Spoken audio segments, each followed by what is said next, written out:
like beyond bruised. They're quite bad.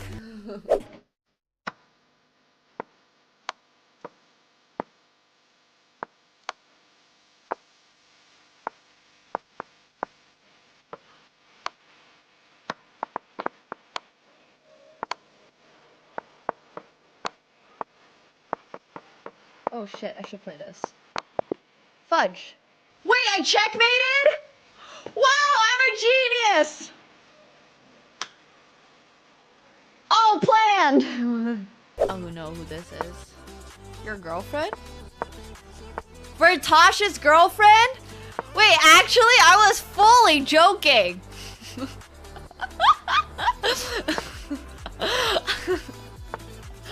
I was entirely memeing. Oh my gosh. That's so funny. He's dating a chess player? Good for him, I guess. I don't know if that's a good for him in Polish culture. I don't know what chess players are like in Poland. If you have an ELO, I'm automatically not dating you, so tough luck, buddy. Only dating people who have no idea what the fuck chess is. Alright, okay.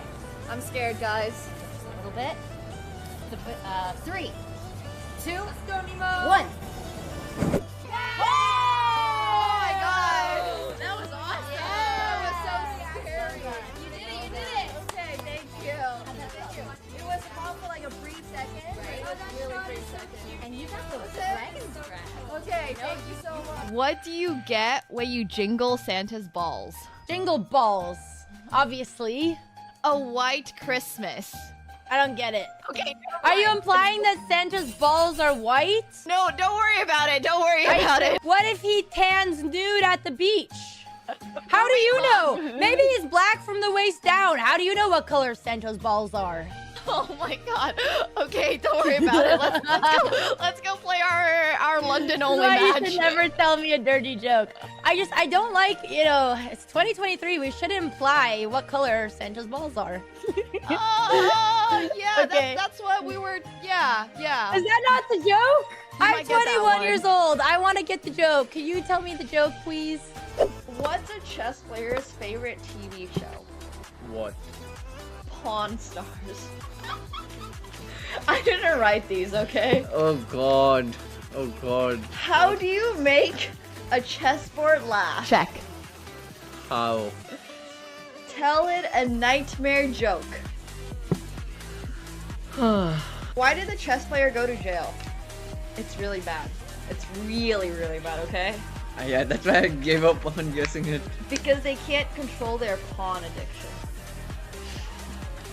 It does not even make sense. How did the chess player propose To their partner. on a castle? No. They got down on one knee and said, "Will you be my mate?"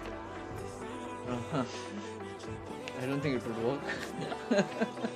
Yeah, you think chess players are getting girlfriends? Okay. We can skip that one. Yeah. What I have in my hands here Yep. are just some little baby noodles. Oh, they're so cute. So these Don't scare the snake. are month-old reticulated pythons. Let's go ahead and bring them. Yeah, I can hold it. To support their Just in a body. second. Support their bodies. Yes. You can show them to stream. Hello. We Wow. love got long snakies. Okay, I'm not gonna lie. Kind of feels like it's choking me.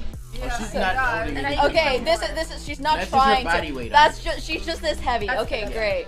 My baby I feel like I'm getting choked. Oh my god, Nemo, you are actually fearless. Alright, now I can go on to this side. Can I tap out? Oh my god. No, it's okay. Nemo, I got holy it. moly. Oh my god. So lean forward. Oh my god. This is insane. Happy 420. Do you know what? All right. Hello, guys. I hope you're all well. This is my new place. And guess who we have here? Oh, come on, buddy.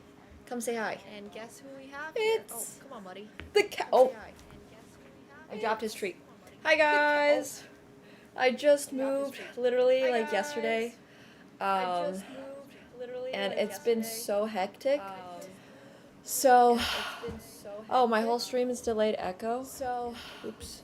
Oh, my Cats whole go, stream is sorry, delayed I'm just echo, trying to so- Oops. Oh, move go, my sorry, mouse. I'm just trying to- I think that's because I accidentally left the browser on with my stream on it. So let me know. Oh my god!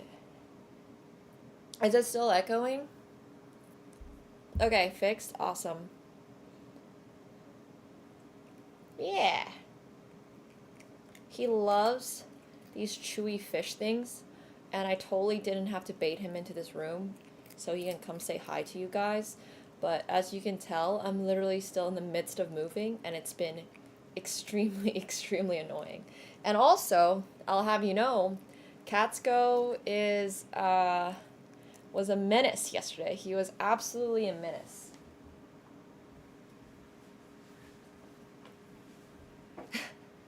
So, it was really hard moving him over, as it usually is.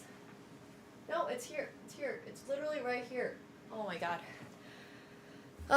But there is no hot tub at this new place, unfortunately. However, there is a sauna, so I will be using that. And it's bugging me. Okay. The other thing that's bugging me is the lack of focus on this. Alright, there we go.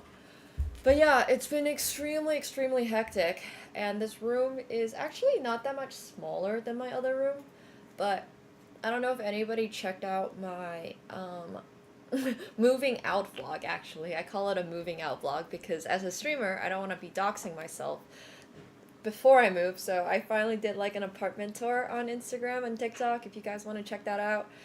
And you can kind of see what the layout of the old place looked like, and you can see I had a lot more storage, like actual just storage, in my old stream room. So this one is missing a bit of a walk-in closet, and I also had a bathroom that had like a really long hallway that was completely full of stuff, which is not a good thing. I'm not saying this like it's a good thing, I'm just saying.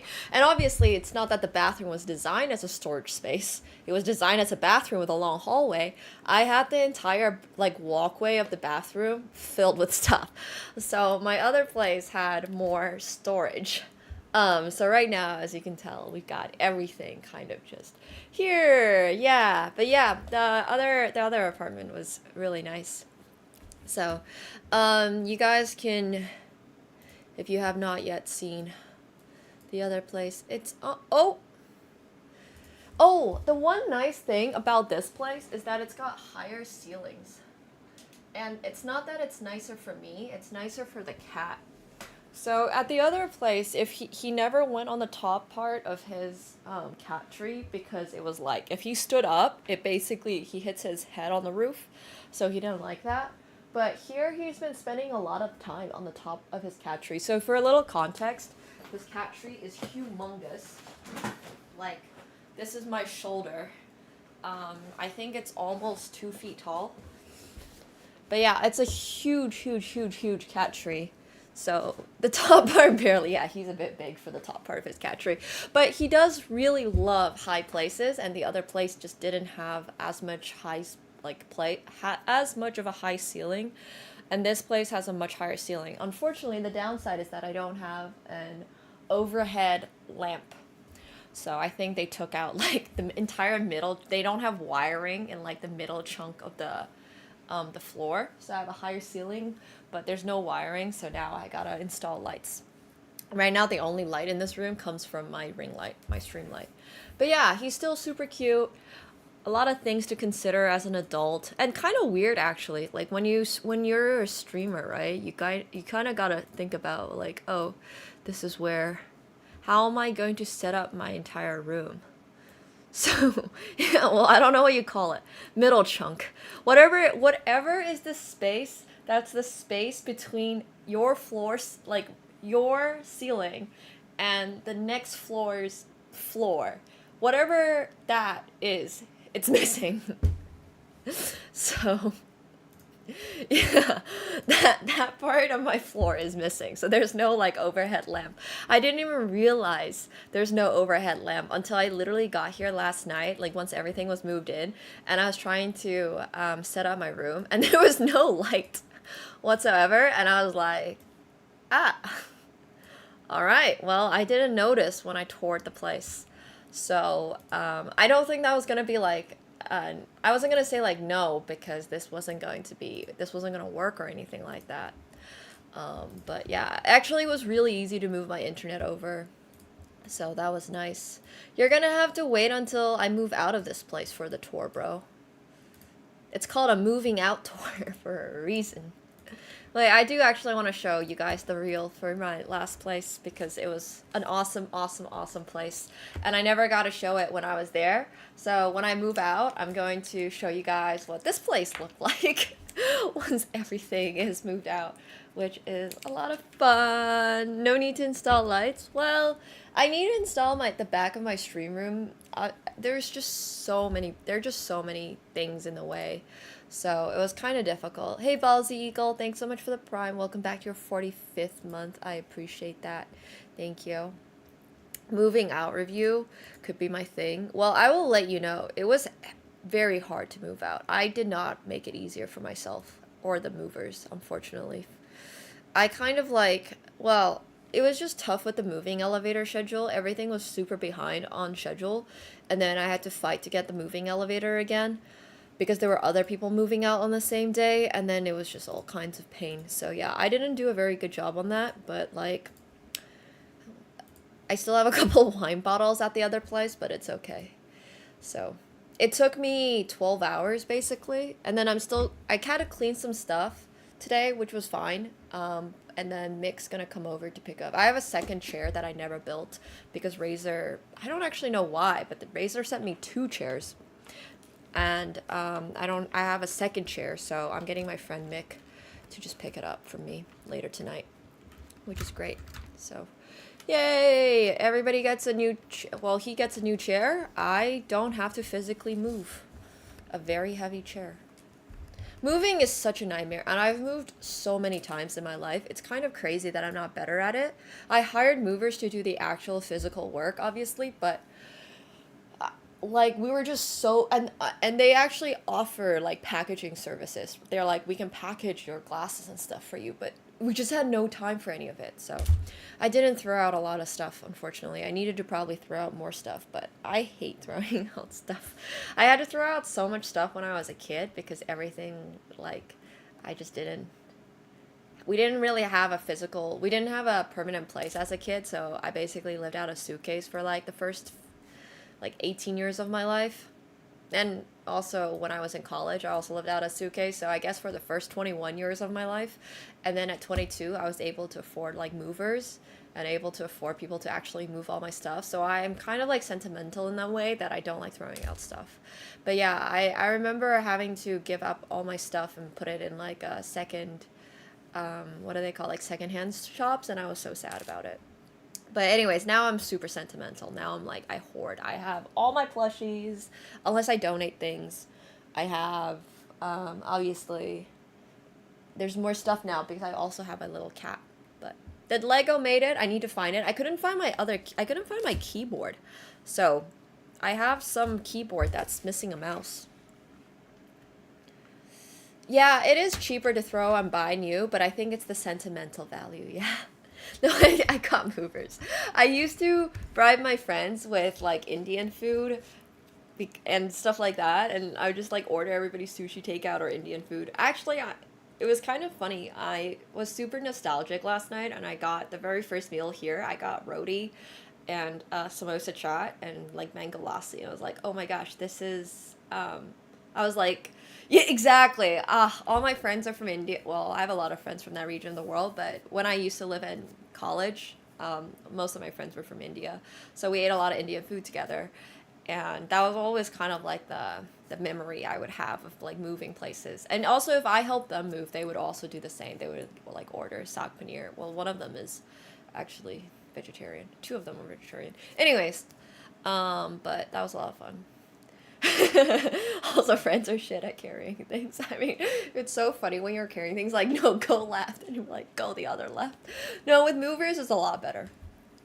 But anyways, this is the, what? I can't watch a stupid reel without signing in? Are you serious? Why stream elements 5 minutes delayed? What's happening? Meta needs that data. You can't left click it. Open a new tab. Oh, thanks. This took me so many tries to post today.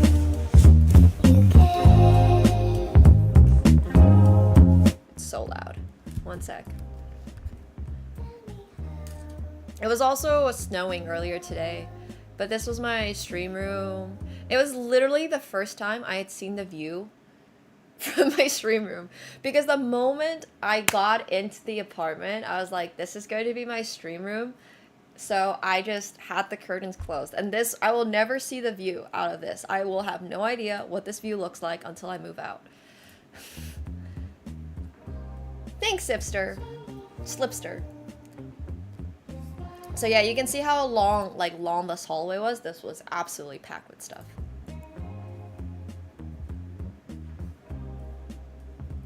And then this was my bedroom. And my dead snowman. And then there was more storage space over here, which was really nice, and another bathroom. But that was pretty sweet. No, not doing that. I didn't have to physically move most of it myself, but it was, obviously, the other people that actually had to do it had a lot of stuff to haul. So, yeah. I guess they had a lot of stuff to haul. I didn't do any of the physical moving, thank God. I did, like, very minimal. Very, very, very, very, very minimal hauling. Katsko is adjusting great. Katsko is doing awesome. He was an absolute menace getting into his, like, carrier earlier today. Or earlier last night, I guess. He hated it, but he eventually got in, and once he eventually got in, it was okay. But yeah. Carrier back twice? Yeah, I physically cannot move my stuff. Like, even if I wanted to move my own stuff, I can't move my own stuff.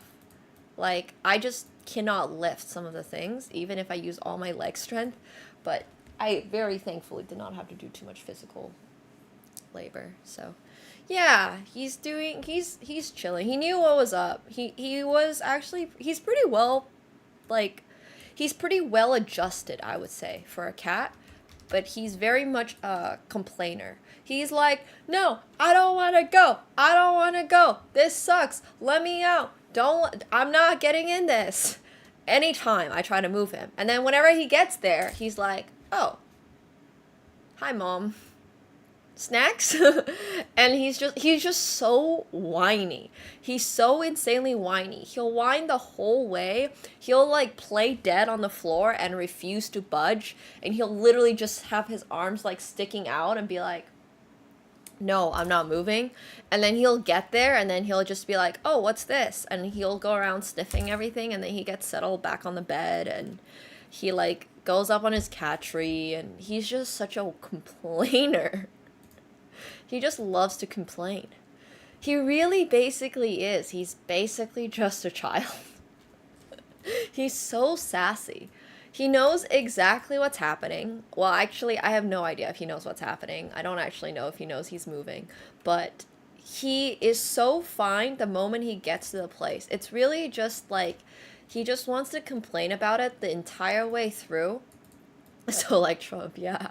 Temper tantrum kitty for real. And then once he gets there, like, especially if I'm moving him to my mom's place or something, like, he loves my mom's place. He gets the yard, he gets a lot of treats, my dad adores him, he gets all of the, like, snacks, my mom cooks him fresh chicken, he loves my mom's place. He has, like, 3 different beds at my mom's place, but every time I try to bring him there, he just, like, meow, meow, meow. Every single time he's in the car, he's just like, no, no. And then he gets there, and then he's like, oh. I wish I could explain to him, like, where he was going. If he knew he was going to my mom's place, he wouldn't be so, like, complainy. if I told him, like, hey, buddy, we're gonna go to a new apartment. It's basically going to be more or less the same. You're gonna have a little less of a living room to run around in, but you're gonna have a taller cat tree. He's gonna be fine. He's gonna be fine. He might still complain. He might still be like, meow, meow, meow, but no, you should have seen. I wish I, like, oh, he was such a menace last night. He was such a menace. Hey, Mickey, thanks so much for the 100. Oh my gosh, 100 subs? That's so crazy. Please, guys, if you got some gifted subs from Mickey Man, please make sure you're thanking him because that's truly insane. Thank you very much. I'll make sure it goes to good use, which is probably going to be buying AkaNemsko some new vertical. I'm thinking about getting him some vertical stuff, so that will go a long ways in that because he will have less space. You saw in the video how big the living room was. It was mostly his playground. So now that he's gonna have less space, I'm gonna have to build high, like, up for him. Especially because my ceiling also, like, supports it. But thank you so much, Mickey Man. Really appreciate that. And thank you so much, Coco, for coming back to your 40th month. That's crazy. Thank you, Coco. That's amazing. Thanks, Stace. Yeah, I mean, I know this place is not as cool as the other place, but the rent decrease is very nice, so that will go a long ways in saving up, and also it'll be great for Catsko is very much like a savannah kitty cat. Yeah, he likes his space. Still Toronto. Yep, still very much Toronto. You'll see when I do cooking streams. People were commenting on the cooking streams like, oh, your appliances look Toronto. Like, your apartment looks Toronto. And I'm like, yes. All the freaking Toronto apartments look exactly the same on the inside. I actually, like, I guess the other place was considered higher end. But, like, even then, the doors were not as nice as this one. This one actually has physical doors. The other place mostly just had sliding doors. Why sliding doors? I don't know. But that's, like, Toronto's big thing. Toronto loves their sliding doors. It, like, saves space. Like, it's probably cheaper to install. I don't really know the reasoning. But, yeah. So, thank you so much, Gary, for the 10 as well. Thank you. Thank you, thank you. Appreciate that. No, there's literal glass sliding doors. So yeah, it does. It probably exactly. Like, all the Toronto apartments just kind of look the same, and I don't really know why. I guess they must just all commission the same, like, they must get all of their stuff from the same distributors. So yeah, like the same suppliers, yes. But seriously, thank you guys so much for the subs. If you guys got a gifted sub, please, please, please make sure you're thanking them. I'm probably going to do Flex Friday tomorrow because now I know that our internet's actually stable and working. So that'll be really fun. There's like 20 like that? Yes. All the interiors really look the same. And it's just wild stuff. So...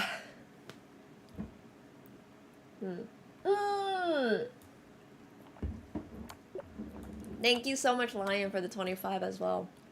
Gosh, you guys are too nice. Thank you. Moving in. Yeah, thank you guys. Appreciate it. You guys are the best. Make sure you guys are thanking whoever gifted you. Thank Mickey, thank Lion, thank Gary. I'm still in Toronto. I do not have any intentions right now to move back to LA or anything like that. I'm pretty happy in Toronto. But I think another nice thing about like downscaling, whatever you want to call it a little bit, is the fact that I feel more comfortable with travel. So I'm not doing a housewarming, no. I didn't even do a housewarming at the other place, and the other place was actually able to, like, I could actually have guests over at the other place, and I just have no interest. Because I had friends over maybe twice, literally twice, the entire time I was there. Because I just realized it's so much easier to meet your friends somewhere else, to have them supply the food or the activity or whatever. But I think now that I also have a smaller and like more affordable place, I can just travel guilt-free a lot easier. So yeah, exactly. No cleanup. You just don't have to worry about it. You don't have to worry about making drinks for people. So whenever Toronto had that maximum of like 10 people at your apartment for some reason, that was probably when I had the most people come over during COVID, because we couldn't see each other at school anymore. So I hosted like this was when Mick and I were roommates still, and we just held like a lot of small get-togethers where we'd make cocktails and stuff during the pandemic, and that was a lot of fun. But also back then I didn't have a cat. What on earth would you want to have people over? I have Mick coming later tonight. Well, to the other place, I guess, to pick up a chair. Well, yeah. I kind of don't want to deal with that chair, so... Hello, hello. The move was not smooth, but it went. We're here now. Oh, I can't find half of my stuff. I can't find my keyboard. I don't even know. I usually pack all my stream stuff in one go, but I could not find my keyboard. I have no idea where the keyboard is. I hope I find it. I have customized keys on my keyboard, and they're like these orange tactile keys, and I love it.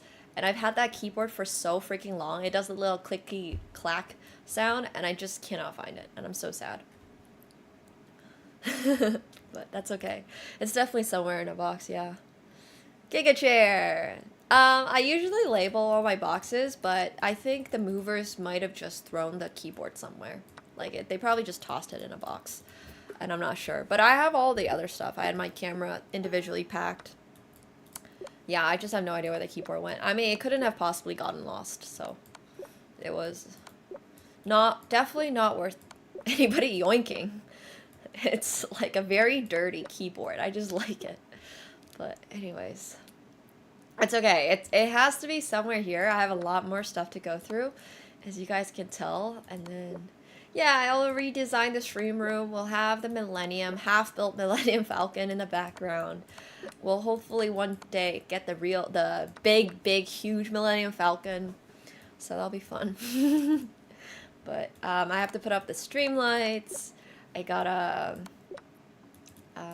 yeah, there's just a lot to do. There's just so much stuff to do. Oh my god, that was a misclick. But we'll have stuff. At least we have my cat. He didn't get lost in the move. The little guy was locked in a closet for a little bit, so he wouldn't get in the way or run away. But now he's just napping. Yeah, I found so many things I lost. I thought I lost a long time ago. I found so many plushies that I wasn't sure if I moved to my parents, and they were like, oh, I still have this plushie here? Yeah, it's crazy. But this room is definitely a little smaller than the other one, so we'll have to figure out how I'm gonna fit everything. But at least we got, like, yeah. Katsko actually had to be brought over in a bag. He refused to get in the carrier because the entrance to the carrier is not that big. So what he does is he sticks out his like legs, and he does the starfish pose, and like you can't put him in. So I had to drop him in a bag and bring him over, and he was like, oh, he's such a menace. And then he got out, and like he peeked his head out when he got to the new place. Was like, oh, this isn't that bad. Well, he is a little large. The carrier is definitely small for him. Absolutely. I just have a carrier that I got from the shelter for him.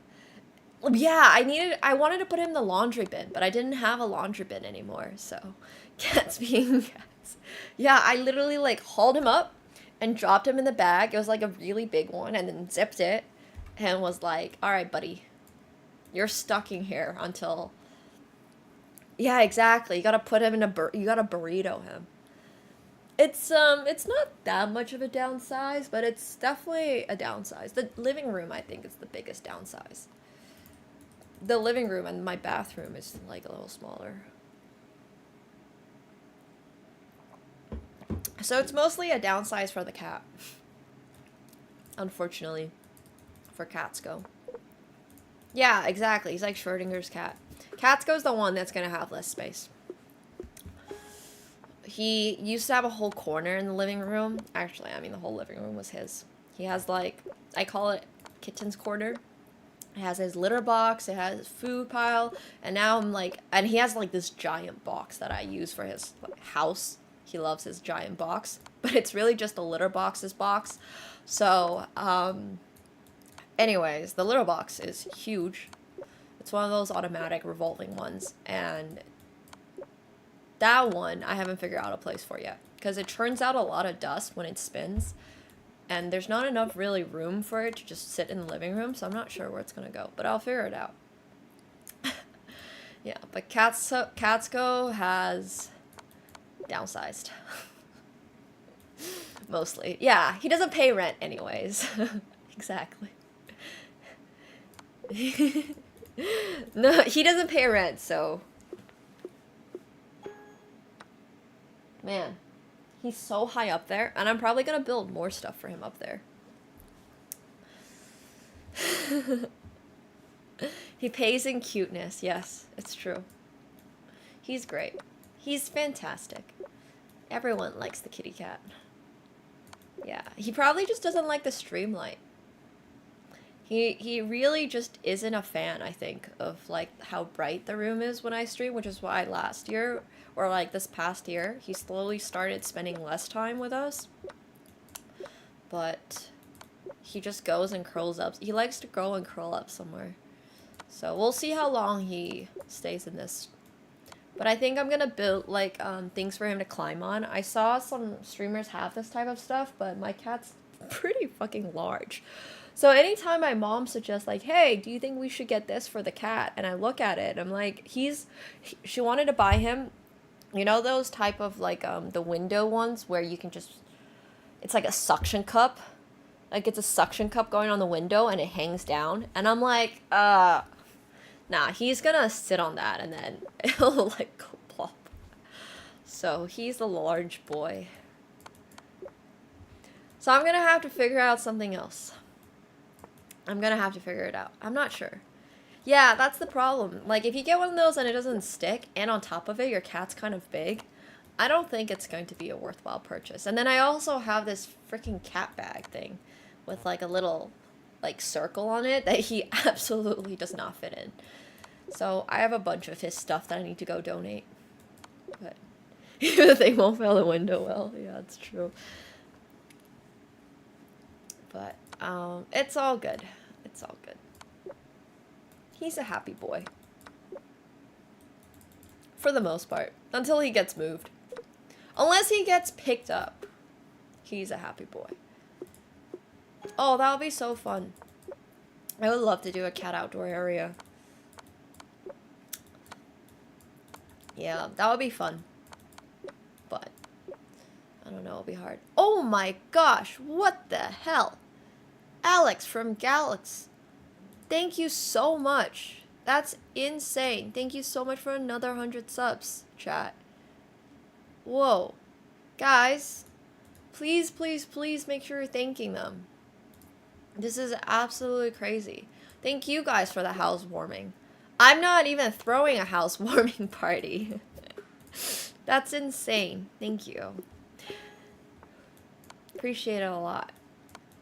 I'm literally not even throwing a housewarming. Maybe we should spring up some champagne. I don't even know if I still have... I don't even know where my wine is. My wine probably hasn't been moved yet.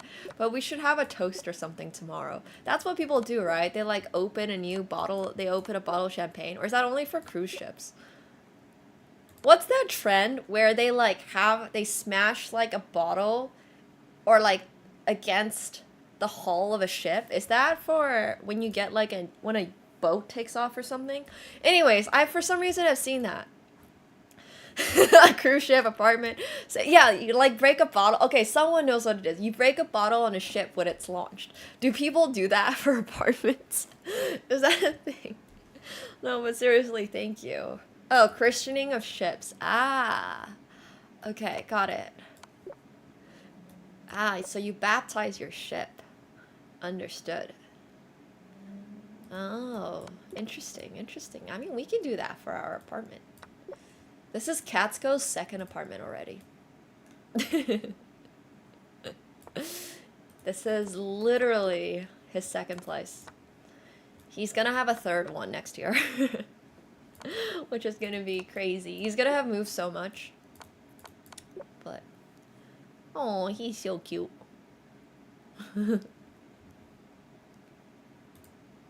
Yeah. I'm in Canada. I didn't move out of Canada. Still here. Yeah, I already know when I'm moving. So I'm already looking for next year's places. I average probably more. I probably average 1.5 moves. So I probably average like, I'm 25. I think I move a little over once a year. So I've probably moved like 34 times in my life. It's pretty insane how many times I've moved. I'm ready to hopefully settle down and just get my own place at some point. Growing up, I moved a lot because of my parents. So I was born in China, but you know, China is kind of massive. And I was born in like a town called, well, it's not really a town, it's big. It's called Jingzhou, but for Chinese standards, it's not that big. And then my parents went to university at Tsinghua. So I was with them in Beijing when I was like 1 or 2 years old. And then they got kind of busy and then they moved out of China to go to France. So they dropped me off. And I have memories of all this shit, which is the crazier part. I remember when I was like 1.5 years old, my parents leaving China. And I was like crying. And I like got on the bus with them because they were taking the bus to the airport. And then I so clearly remember this. And my grandpa like took me on the bus to say bye, and then he brought me like back down, and I was so sad. And then they took me to McDonald's after, and I still like remember all this. I remember meeting the Ronald McDonald, the clown guy, I guess. There was there was a person acting as him, and then yeah, I just remember all this stuff. So then I was like moving within China, and then they eventually came back to China when I was like 3, and they brought me to France. So I was living in France. We actually visit the apartment that we lived in France, in Antibes, for the first time since we moved out of it back in 2019. I went to, yeah, I literally remember going and seeing it.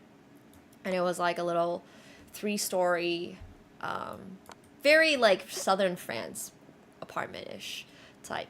So I remember that. I remember living at the apartment. I remember our neighbors. I remember that, all that stuff.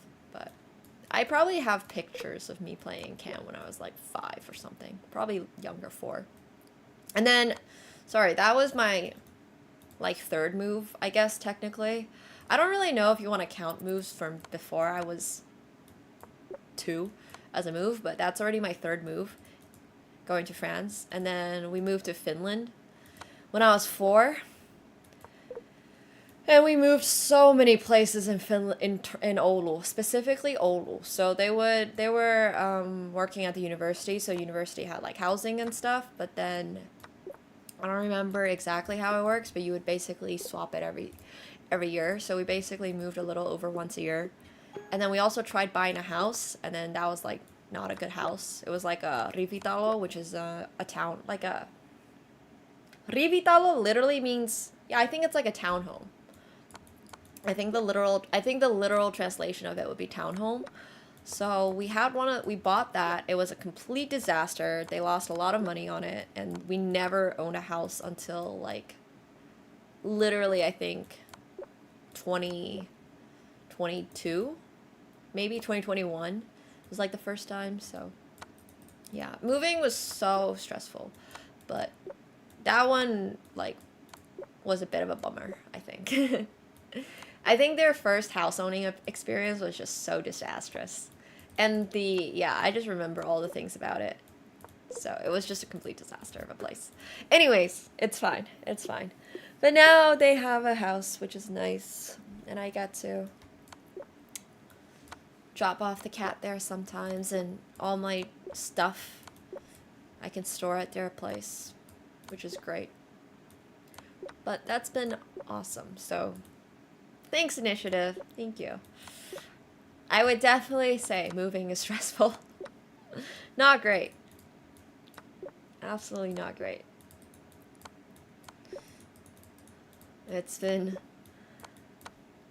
I'm ready for my next place to be a little bit more permanent. I definitely find a lot of social psychological discomfort in moving all the time. I don't move because I like moving, you know? I move because sometimes places get too expensive, or sometimes you just fucking move countries, and sometimes there's better job opportunities in other countries. And I'm not even speaking for myself, for my parents. Like, I would definitely say that moving is not like fun.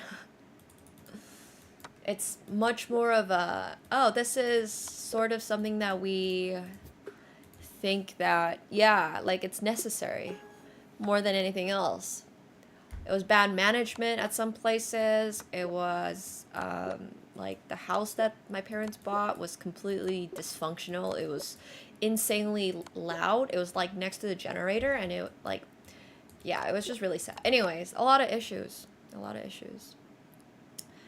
Yeah, so, no, they did not buy that one. Sometimes you just gotta get out. Especially after you get your beat. No, I'm joking. So, yeah. Yeah. Yeah, it can be a little scary as well. I would definitely say moving by myself to LA was one of the more, like, not so well thought out escapades. I think it was fine because I had friends there. I had a lot of friends there, obviously, and streamers and stuff. But it was a bit interesting. A lot of it at that time was because I was having, like, a really bad time with my parents, and they kept sending me, like, really terrifying texts about going back to school. So I needed a break from my parents. And what easier way to get a break from your parents than moving to the complete opposite side of the continent, to another country. So I think that was really necessary for my mental health. And then I was like, you know what? I didn't love living in LA. So I was like, and also then I got a poker contract to play in Toronto, which was great. So then I moved back. Yeah. And then dealing with the cross-border issues was not fun. So, yes. Yeah, I would have moved to Thailand if I could have, but I needed some distance between me and my family, for sure. That was a necessary period of my life. And I think that also made my parents really realize they can't just boss me around for the rest of my life. I think that was also a learning experience for them. They're like, oh shit, we only have one daughter. I guess, like, you know, we can't just force her to go to university for these subjects that we want her to go to school for, and then work in these jobs that we want her to work in, because shit, we don't have a backup. So I think that was, like, a really big learning experience for everybody. But I think it was necessary. I think living in LA was really necessary for all of us. Because all freaking Toronto places look exactly the same, Fosh. That's why. Every single Toronto apartment is more or less the same. Yeah. They really do. They all have these drop-down curtains. Unless it's much newer, obviously. They all have these drop-down curtains. They all have the exact same, like, wall style. They all have the exact same sliding doors. They all have the exact same appliances. They all look exactly the same. Yes. Oh, yours has windows that tint? Oh, mine don't. Not that I'm gonna know, because this will always be down. Yeah, but I think a Toronto apartment is very iconic. There's just something about them that they all look the same. And all the buildings are probably owned by the same companies, also true. It's just new camera angle, yeah. Yeah, exactly, ravishing. They more or less have the same plans, copy and pasted throughout the city. Some of them have in-suit, like, washer dryers, which mine does, thankfully. And then some of them have either half dishwashers, or half ovens, or half, like, appliances. There's also, like, some half. No, I don't think there's a half microwave. I think the microwaves are all the same size. But yeah, they're literally just modern, like, these are all just modern minimalistic apartments that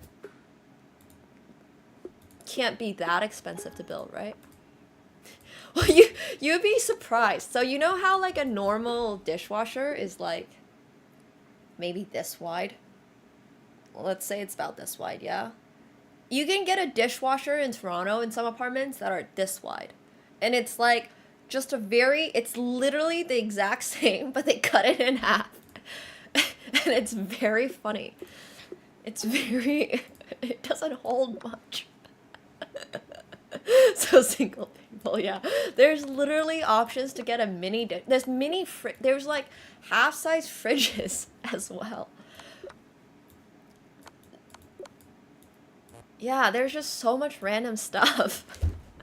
I do have a washer dryer. There's also I saw an apartment. I was touring an apartment that had like a washing machine from the 1950s. It looked like it was, you know how your washer dryer just goes like washer on the bottom, dryer on top. Yeah, that's usually how washer dryer in your unit goes. So this washer dryer looked like the ones at the laundromat where it had a flat top, so you had to open it from here, and then it was like this big tumble, and it literally looks like it was a washing machine designed for the laundromat. And then on top of it, it has like this angled out dryer, and it looks straight up out of a laundromat. And I was just there like, but why? And it was so not space efficient. It's like huge. It's huge. Instead of taking up the space it would have a compact washer and a compact dryer, you've got like a 10-person sized washing machine. And I'm just like, why? You have that but tiny one? No, this one was huge. This one was like, I could have washed myself in it. Thank you, Chris Namir, or thank you, Uncultured. Thank you. Thank you. And it was just large for no reason. And I just don't know why they were doing that. There's a lot of things about some Toronto apartments that make no sense. Oh, another requirement for a Toronto apartment to be called a bedroom is for it to have a window. So what some places do to get away with this is they have the bedroom in like the middle of the apartment with no window, but there is a window in the living room. So then they put sliding doors, because technically you can see out the window. I'm not even joking. I literally toured a place that said they were a 2-bedroom. I go in and like, it's just got a fucking glass cubicle in the middle of the living room. And I'm like,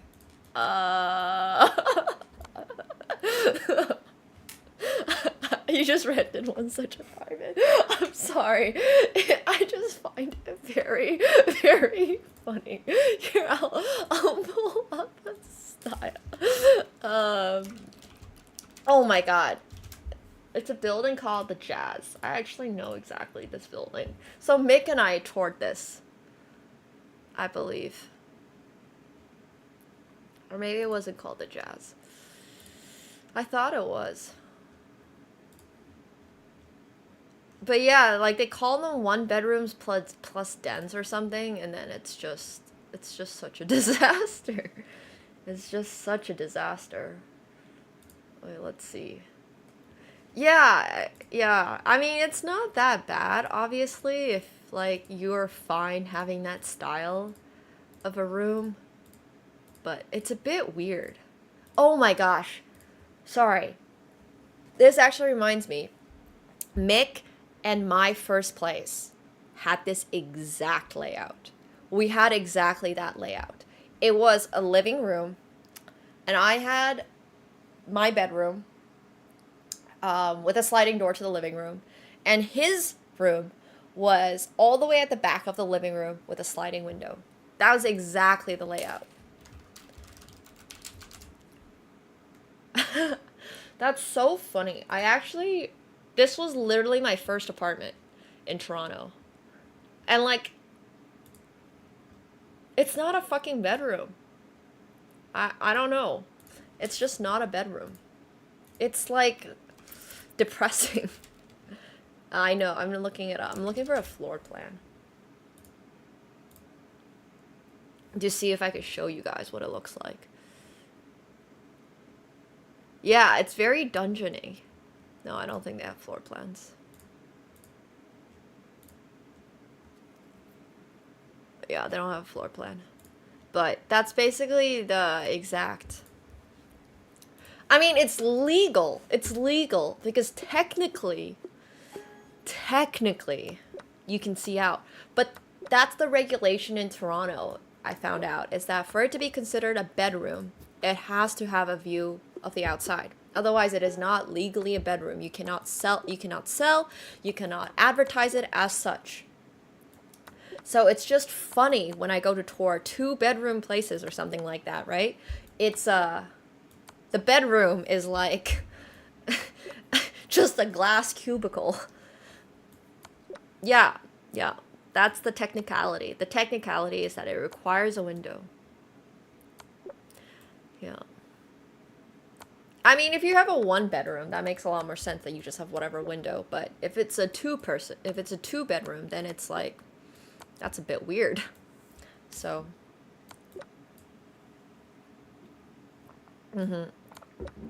It's what a lot of places here in Toronto look like. Oh, really? Huh. At least here, I guess, you have to be able to see out of the window. At least. Like, I don't know. I still think it's funny. I just think it's really funny. Like, technicalities are just funny. Because you might as well just make a room without a window at that point. Yeah, I think technically correct is just very funny to me. But Toronto apartments are a bit, they all kind of look the same. So, there's some cool ones though, but obviously they get pricier. There are some pretty nice ones. There are also some not so nice ones, and what looks like they should be nice ones, but apartment hunting, yay. Anyways, moving sucks. Don't recommend it.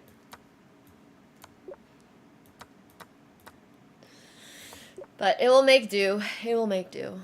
Only window one needs is the ceiling. That's actually not even that bad of a design. I would do that. Yeah. Oh my gosh, that reminds me of Paris. Parisian apartments. I love Paris. I know a lot of people kind of shit on Paris these days, and I don't know why you would. Oh, let's play some chess 960 today. Why not? Some freestyle chess might be fun. But one of the things that I absolutely have not enjoyed about Parisian apartments is the fact that even if your building has an elevator, it's usually broken, so you gotta haul your suitcases up these tiny, narrow stairs. But I actually really love Paris. I'm very, very lucky that I've gotten to work in Paris and also have a place that I can stay at in Paris when I'm there. But I gotta admit, I wonder if this guy just didn't like his position or he thought I'm way too high rated. Sorry about that, buddy. So, how do I think they're so skinny? True. Well, that, I don't know. Anyways, sorry, I'm gonna keep my opinions to myself. Paris, so for those of you who don't know, has a very distinct type of architecture called Haussmann. And Haussmann architecture is what you see across the whole city. Their buildings are always 6 stories tall. If you've ever been to Paris, you would notice this. And some of the floors have larger first floors and mezzanines, so first and seconds, because of the way that they used to utilize these buildings. And usually the 6th floor is the smallest building because, the smallest floor, because that's where servants used to live. Obviously, Parisians aren't. Well, Parisians are still very wealthy, but nowadays that's less common because it's more expensive to have a servant, and also in some cases a little weird. But anyways, so the structure of a Parisian apartment is that you have the first floor, and then you got a big first floor, big second floor, and the 6th floor usually looks like an attic. So I actually rather like the style of Parisian apartments. Obviously, when they get renovated and they're newer or whatever, they're beautiful, they're stunning. But I've lived in quite a few variety of them. I've lived in one of the attic ones, and I gotta say, thank God that place had a working elevator. because damn. But the problem with the working elevator is that because the building themselves are so narrow, my suitcase didn't fit.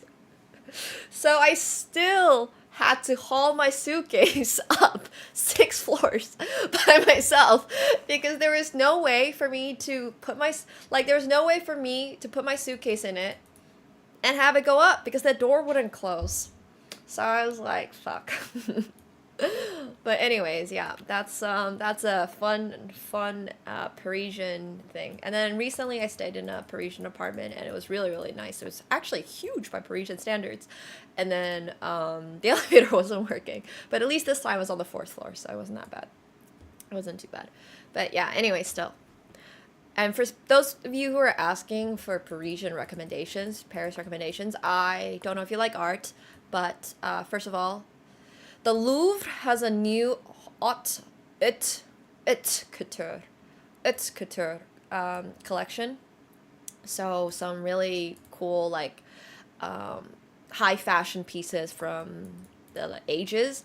And then I went to Centre Pompidou recently, and Centre Pompidou is probably my favorite modern art museum, like, ever.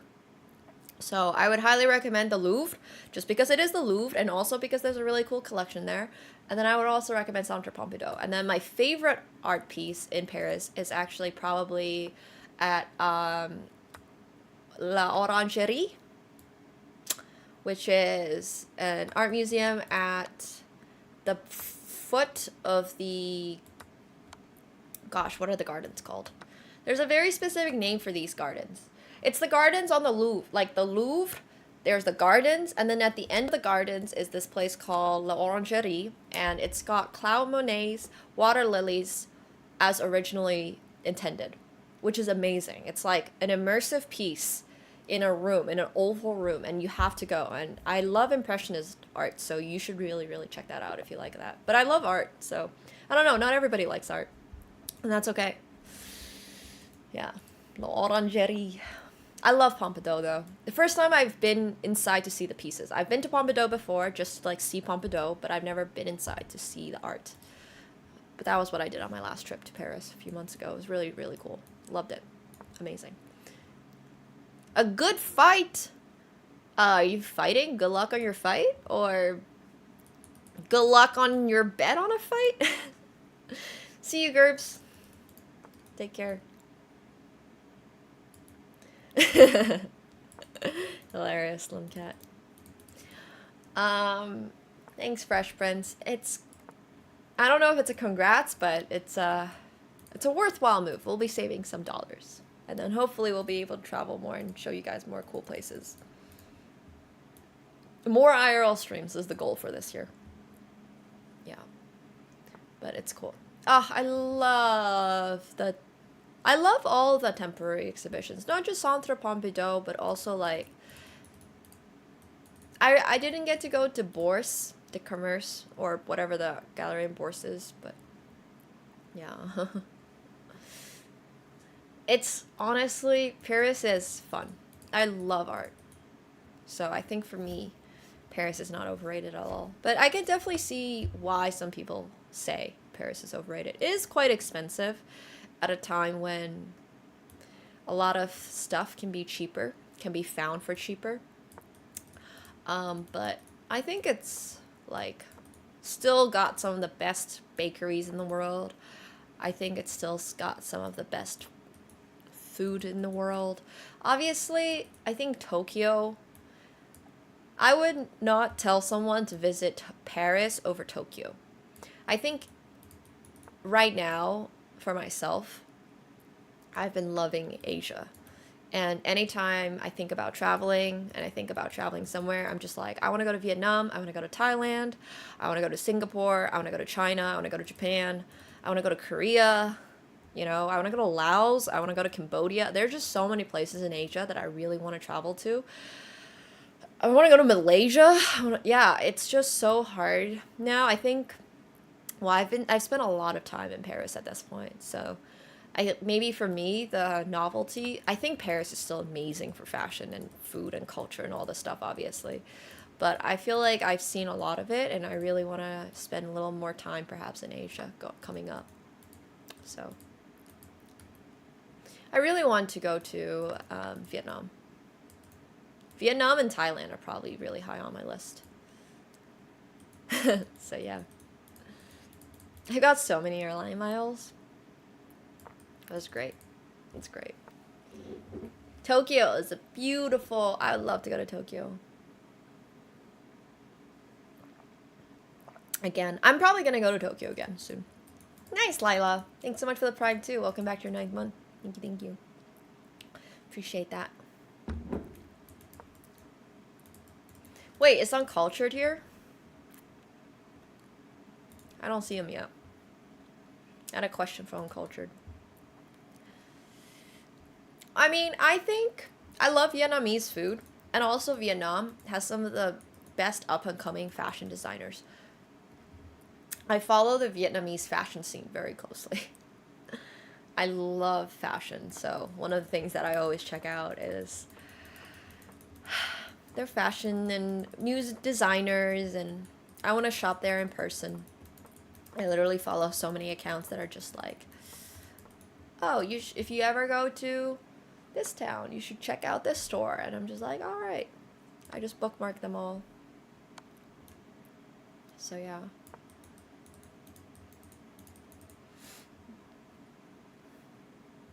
You can definitely travel to places like Tokyo for cheaper, but yeah, I would say as far as travel goes, if you could only spend X amount of dollars on going to an experience, like doing something, it's probably going to be, you should probably save it for Tokyo. Not everyone obviously is able to, but if you ever had the chance, then I would say that's probably it. Also, I don't want to play 3-minute chess. Sorry. I want to play 1-minute chess.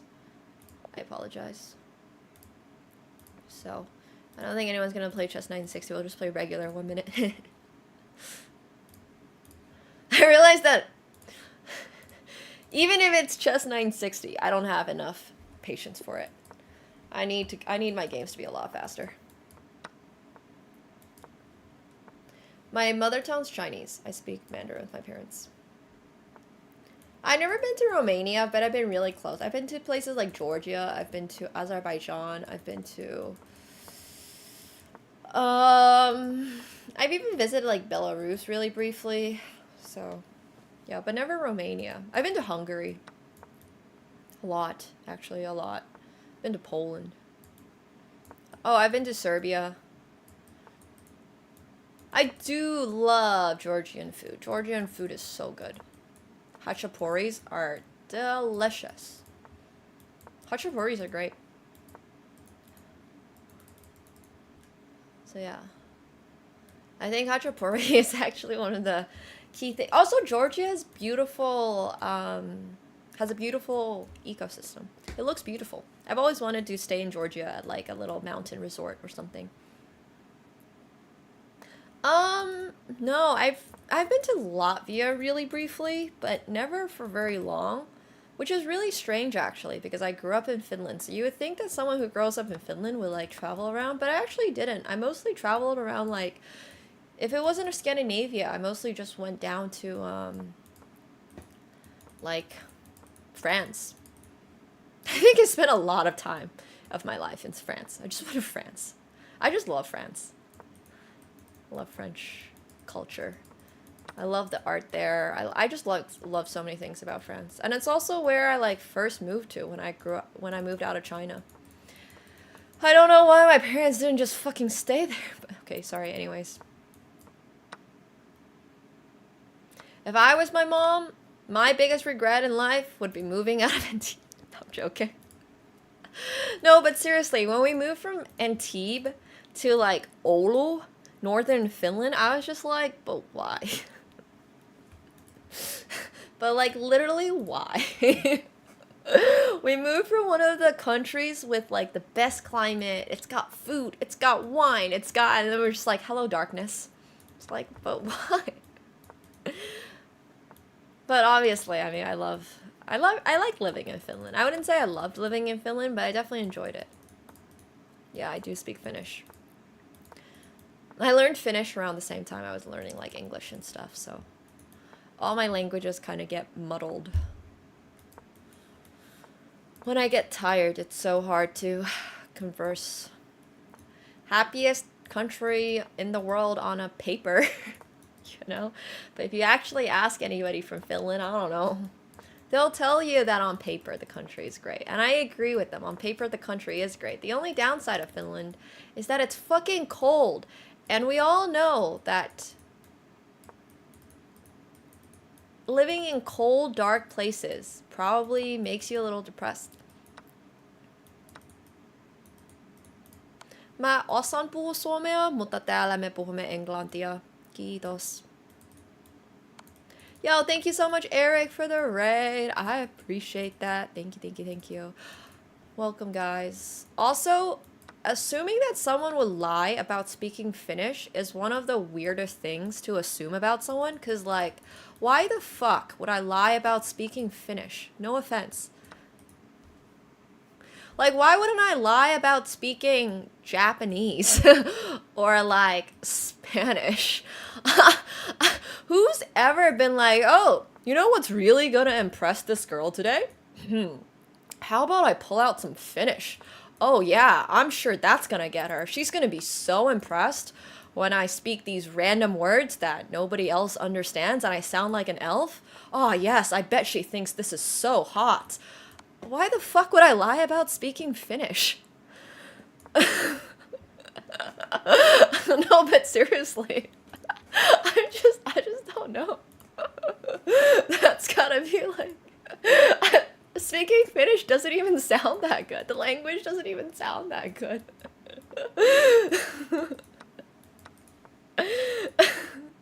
I don't know, man. Like, French would be, I don't know, more impressive.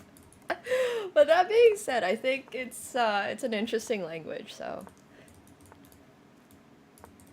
Also, we're just playing some Bullet today. I just moved to a new place, so my mind is on autopilot, and what I do on autopilot best is bullet chess. Ah, yeah, Hailston, yeah.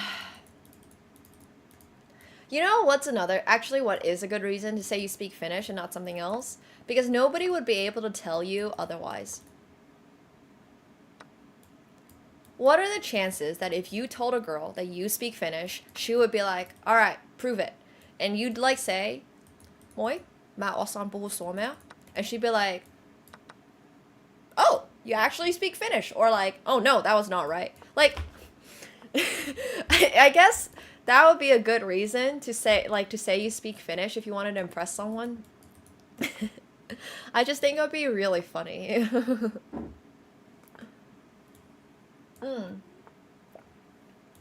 Finland exists, okay?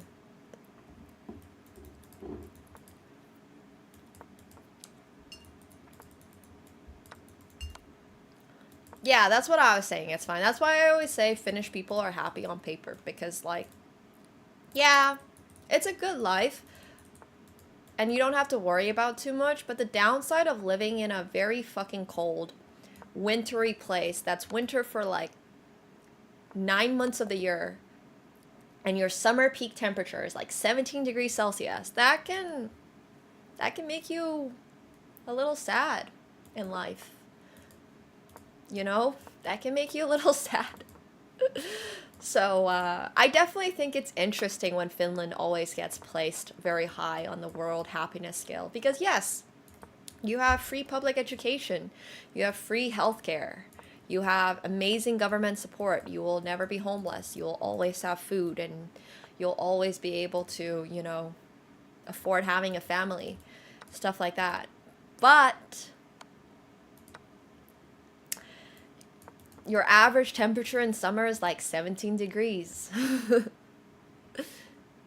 Yeah, Helsinki is quite nice. I lived actually way further north than Helsinki, which is honestly not recommendable. I would not say that Which is why I joke about it. Like, why the hell did my parents move out of lovely, summery Antibes into northern cold? Yeah, people are super stricken by seasonal depression, though. It's a huge thing. That's why there's 3.5 million saunas in Finland. Or something. It wasn't that remote. By standards of Finland, if you looked at the map of Finland, okay? Oulu is technically only in the middle of Finland. But it's already, like, it's 2 hours away from the literal Arctic Circle. So, you know. I just think that it's interesting. Oulu is still pretty far up, despite only being in the center part of Finland.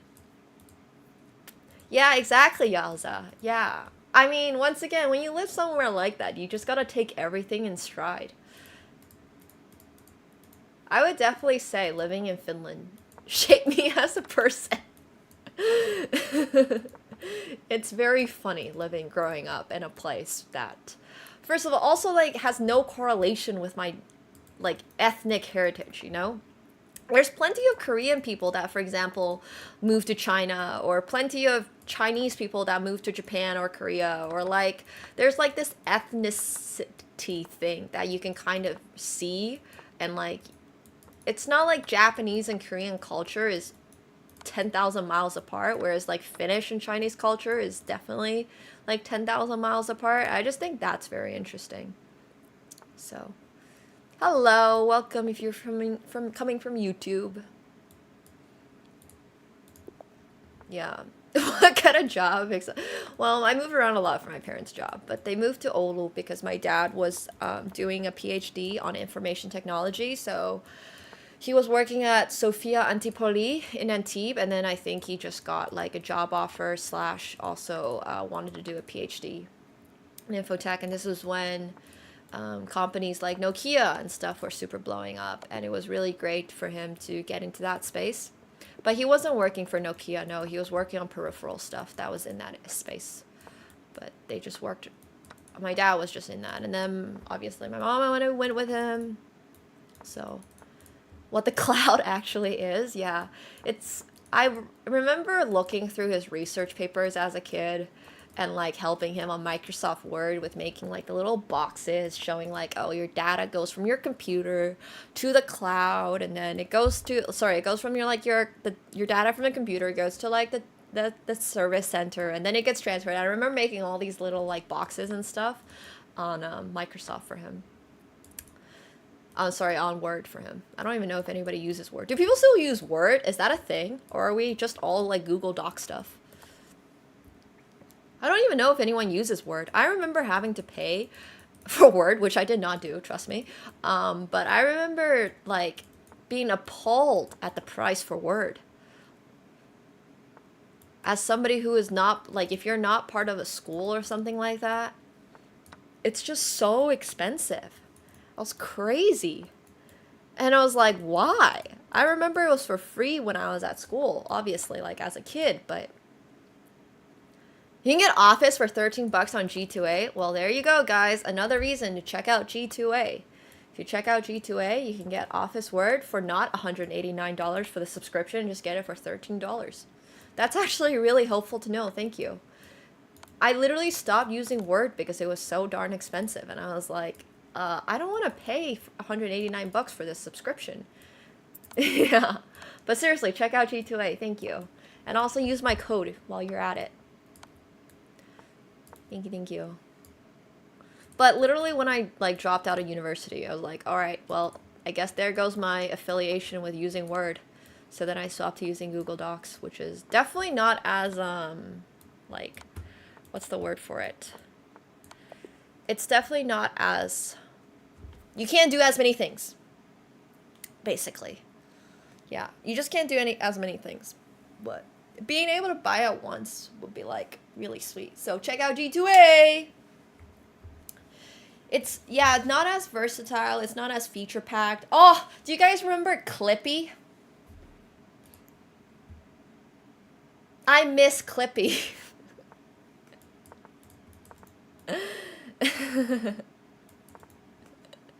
I miss Clippy. Oh my gosh. No one else does? Sad. Too nosy? Clippy was a little bit nosy, I agree. Clippy was the original, what do you call it, like, AI helper. Clippy was the original Alexa. Yeah, I agree. For what I do now, I don't really need anything more than Google Docs, let's be real. Those eyes. Clippy was definitely a little haunted. Clippy was held against his will to work for Microsoft.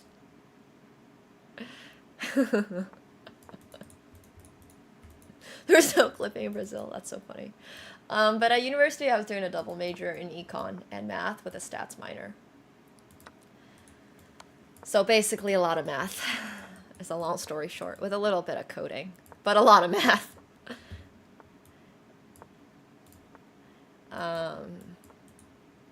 I honestly didn't even use Word that much when I was in university. It was a lot of RStudio.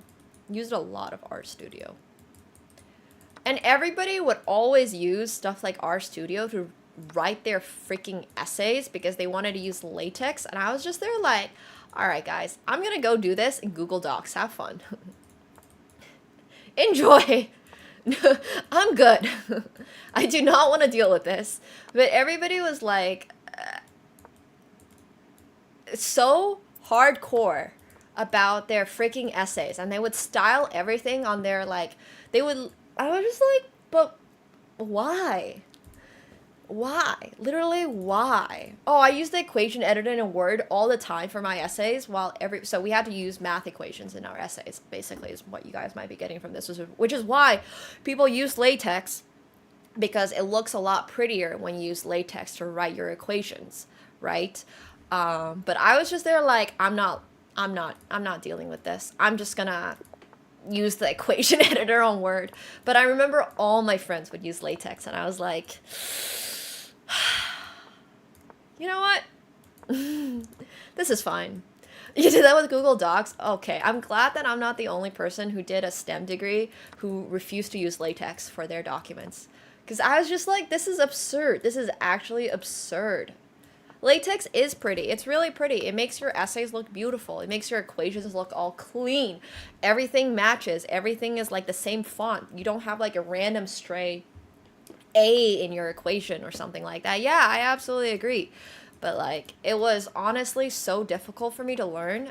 I just gave up on it. I was like, Microsoft Word is going to be just fine. But I don't know. I know a lot of my friends just straight up use LaTeX. And only LaTeX for their stuff. And I was like, this seems so inconvenient. It's probably easier to use now with ChatGPT, yeah, but when I was doing my degree, ChatGPT wasn't at that level yet, so I would have completed my degree if I had ChatGPT. I want efficient too, exactly. I didn't find LaTeX that efficient. It felt like it was taking me a much longer time to do the same thing, so I just dropped it completely. There is value and beauty in a subject like math where a lot of emphasis is put on your equations and it's a very competitive space. Having a nicer, well-presented document can definitely make it so that the professor values your piece higher. So I don't disagree with my classmates using LaTeX or anything like that. I just think for myself, I personally wasn't going to get that high of a mark anyways. So I'm just like, well, whatever. Yeah, I know it's best, but I was already not doing great. So I figured like, all right, guys, I'm just going to work on the other stuff. I'm going to work on, first of all, passing this course before I try to make my document all pretty. But it would have been fun. All in on everything else. I had enough problems in class without having to worry about how to use LaTeX. Yeah, I know. LaTeX is what you should be using, and all my friends told me that, and I was trying to use it, but it's so hard.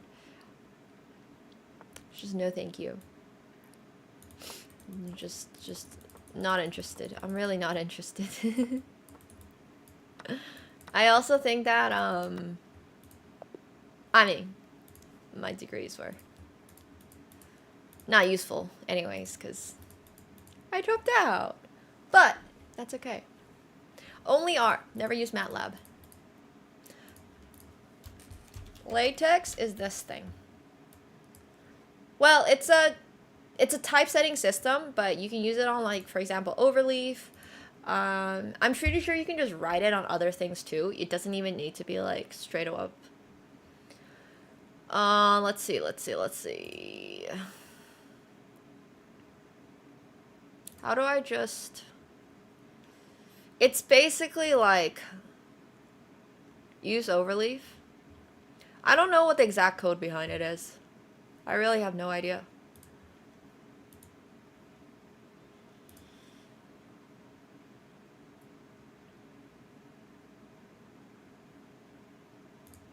GitHub.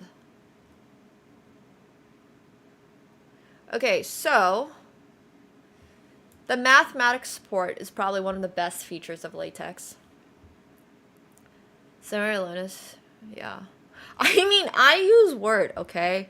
I literally use Word. And now with AI, does it even matter? Oh, frick. Am I in the middle of a game? Why can't I play a new one? Yeah, more control over your document formatting is a really good way to describe it, I think. You can do all the normal things you can do in a normal document with, like, Word or something, right? You can just...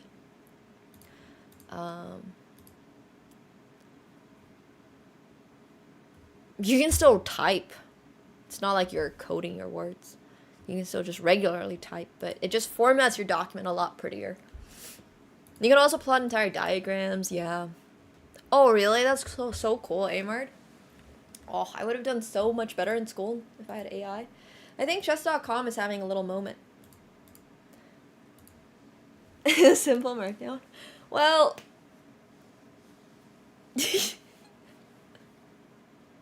Look, all I'm saying is... It wasn't for me in the first place. So... It's alright. It's honestly fine. But it's not like I'm using my university degree. You know, funnily enough, I do use my university degree sometimes. Anytime a company is like, oh, how familiar are you with crypto? And they're like expecting an, oh no, she's probably just an influencer girl. She probably has no idea what we're talking about. I'm like, yeah, I use crypto for a lot of my like poker transactions and super comfortable with it. I'm familiar with how, you know, the blockchain system works, and well, not so much like a typical woman kind. It's just more like oh, you're like guys can also know nothing about it, right? It's just much more of a like a, I feel like it's a very, people are not educated enough to be, not that people are not educated enough. People are cautious about crypto and blockchain technologies like NFTs and stuff, sometimes for good reason. And there's certain stereotypes about it. And unfortunately, we've seen FTX and we know about shitcoins and all that stuff. But I think it's really interesting. NFT, hell yeah, bro. I wouldn't say crypto has all crashed. I wouldn't say that. I think that there is very, very useful, like, there's great utilization for blockchain. Honestly, there is great utilization for blockchain technology. I think that it's just a very, like, people have to understand it much more. It's like people with poker. A lot of people see poker, hear poker, and they're like, oh, you're just gambling. And meanwhile, while I wish that was all I was doing, I'm spending hours in a day sometimes literally studying pre-flop strats. So, like, you know, tell that to my brain of having to study all this, looking at these spots, looking at, you know, I'm like analyzing hands, I'm watching videos. Yeah, losing would feel a lot better if that were the case. I agree. It's not just, it's like an insult to the fact that I'm spending time on this. I think that's much more what I'm thinking. Like, bro, let me tell you, man. You don't need to make me feel worse. So I think it's very similar. I don't have any blockchain technology that I myself am developing, but I've got friends that worked in startups and stuff that don't necessarily have a crypto, and like it doesn't necessarily involve crypto or NFTs or anything like that, but their technology or their app is still like on Flow, like coded on Flow or Polygon, or utilizes some aspect of blockchain. So I think it's just really interesting. I think that there's just a lot of like stuff that people can learn more about the space without shitting all over it before they even get into it, you know? So yeah, it's just a giant ledger, exactly. There's nothing to be scared of. Sure, the utilization of it isn't always great, but...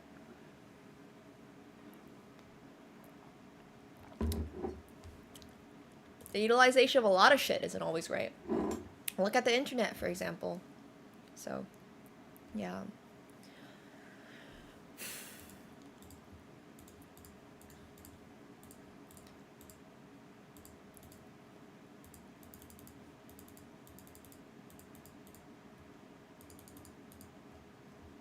Saying that there isn't much skill involved in poker just makes you sound like you either don't know anything about poker or you don't know anything about math. So you can pick one and let us know.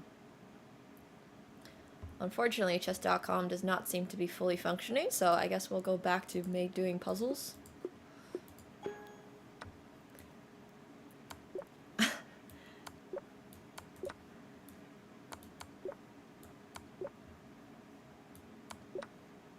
There's, I think, a lot of things in the world that even if you don't necessarily understand, it doesn't mean that it's out there to get you. Like bullet chess. Bullet chess isn't out there to get you.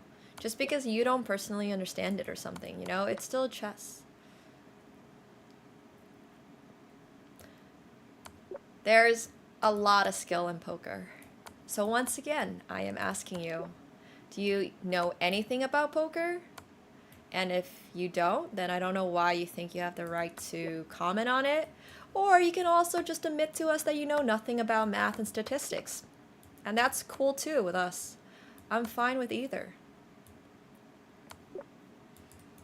Both are fine. Well, I've moved because it's cheaper, technically, so I don't know if that's necessarily true. I'm not necessarily into solvers because I don't have that much time to like super work on solvers, but I actually was showing this on Snapchat the other day, what some of the work looks like for pre-flop. I'm not working on anything post-flop at the moment, literally nothing. I'm just working on pre-flop. So I do agree that a lot of people are playing poker, don't know enough to win, but you also have the same people in chess. You got all these people in chess who think that they're good at it, or think that they know something, but your games are basically just gambling. You have no idea if you're gonna win. You're throwing a queen out the, like, off the board this move, and you're gaining a queen next move, and then next move after that, you're losing your rook, and the next move after that, your opponent is offering you checkmate in one, and you miss that, so you're like, oh wait, what if I just, you know, walk into this mate in two, and your opponent doesn't see that, and then you've got mate in one again, and then, you know, you finally see it, and then voila, you've mated your opponent. And during this time, the eval bar has gone up and down like this. So, how does statistics involve skill? It's not statistics at all, though. Well, I mean, there's a lot of statistics, but it's literally just here. I'll just show you. If you literally just go on... Here, this is free. I bought all these, but if you, for example, just do cash, pre-flop, 100 big blind steep, these are all spots that are, like, solved, yeah? You just gotta work through it. You just gotta work through it. You can get it wrong, and then you have to work through it. There's variance in it, but it's very difficult to just play poker and be just, like, good.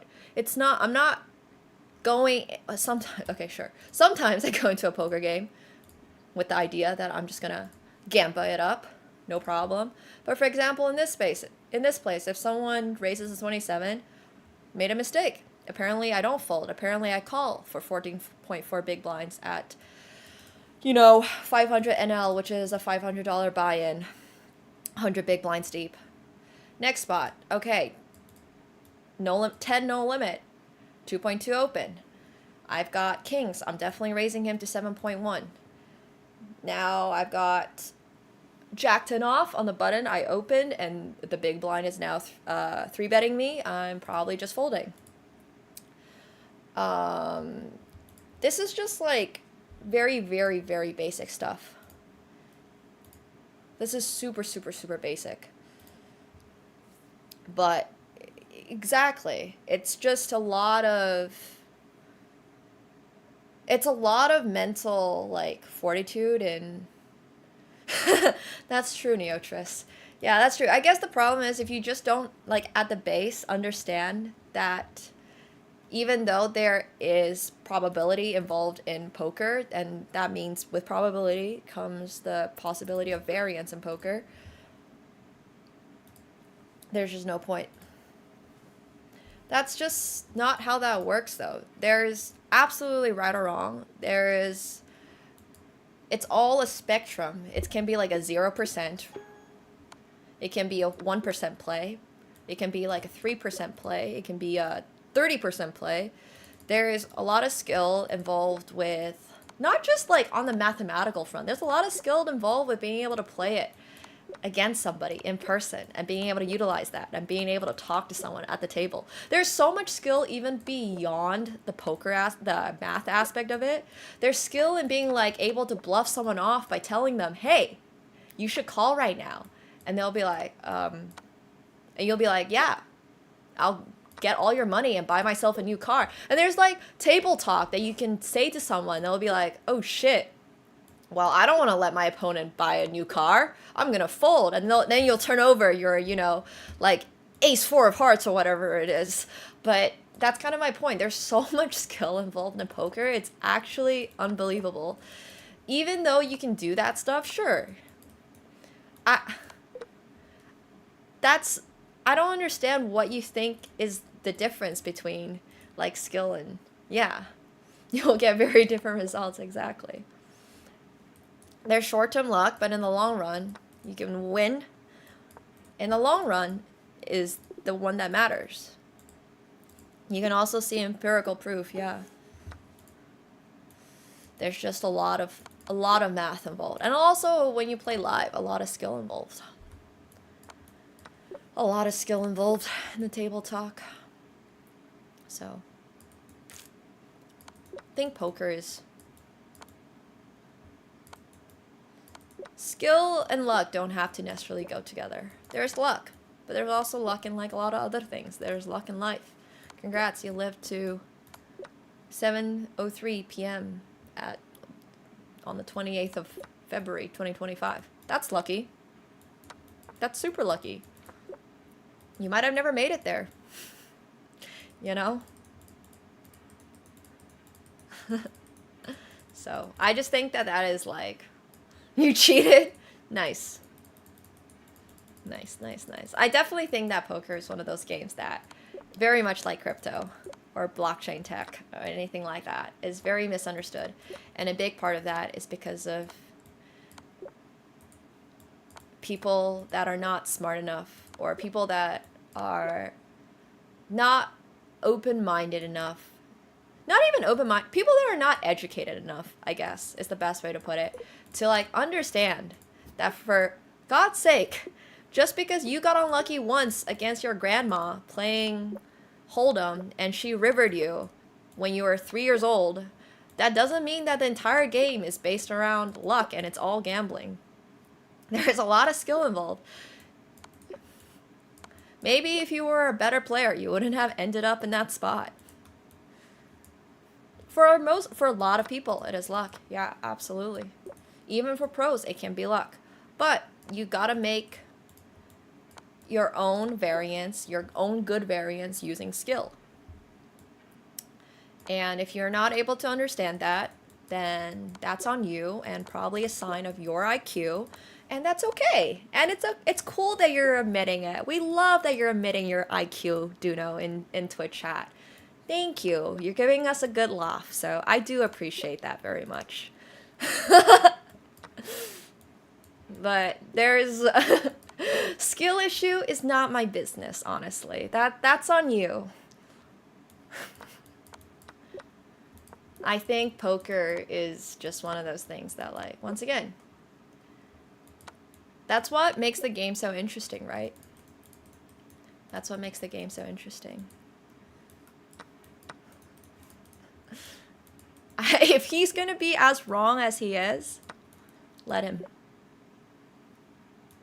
Let him. And we'll roast him for it. And that's how it should be.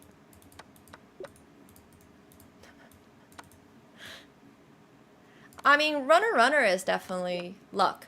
But you're not getting runner every single hand. Right?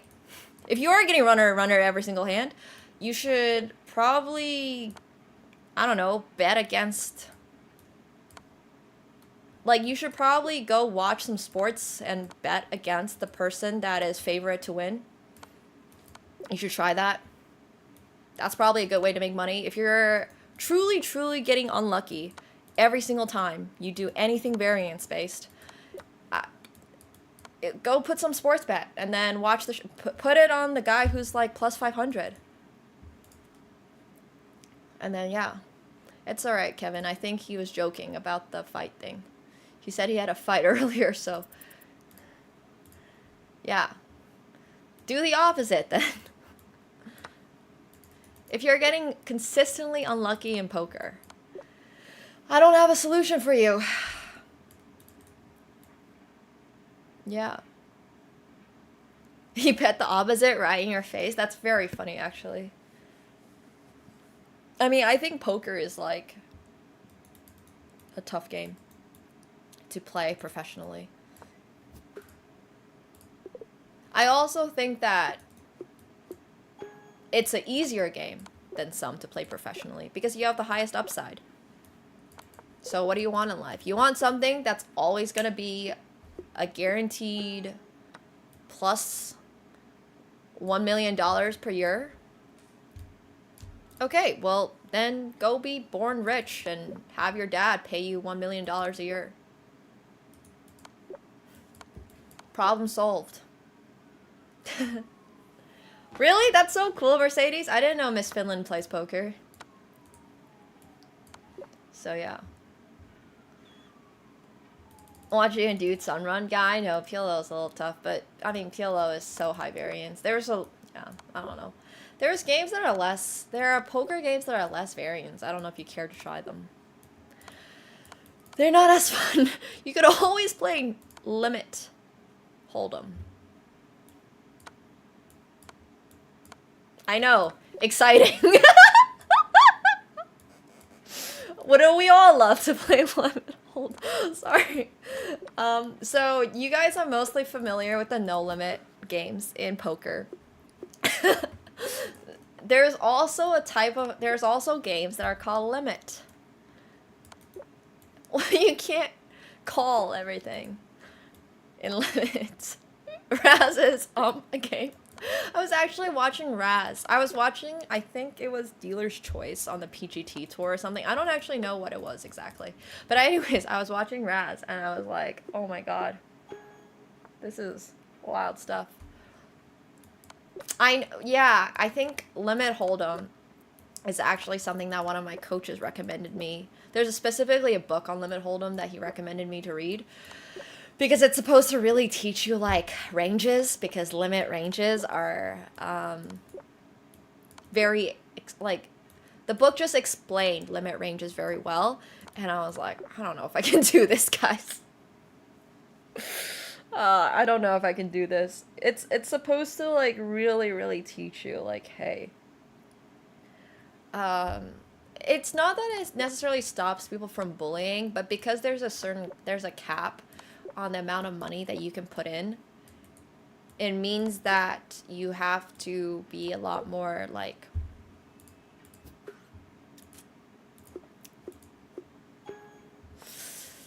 Oh my god, what's the best way of explaining this?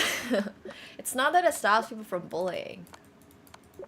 You just get insane pot odds, so if you kind of hit something, you might just kind of be fucked. So, like, it's just, so I guess it goes both ways. You can get really unlucky, and you can also get really lucky. You know? If you're super patient and love boredom, it's great, yeah.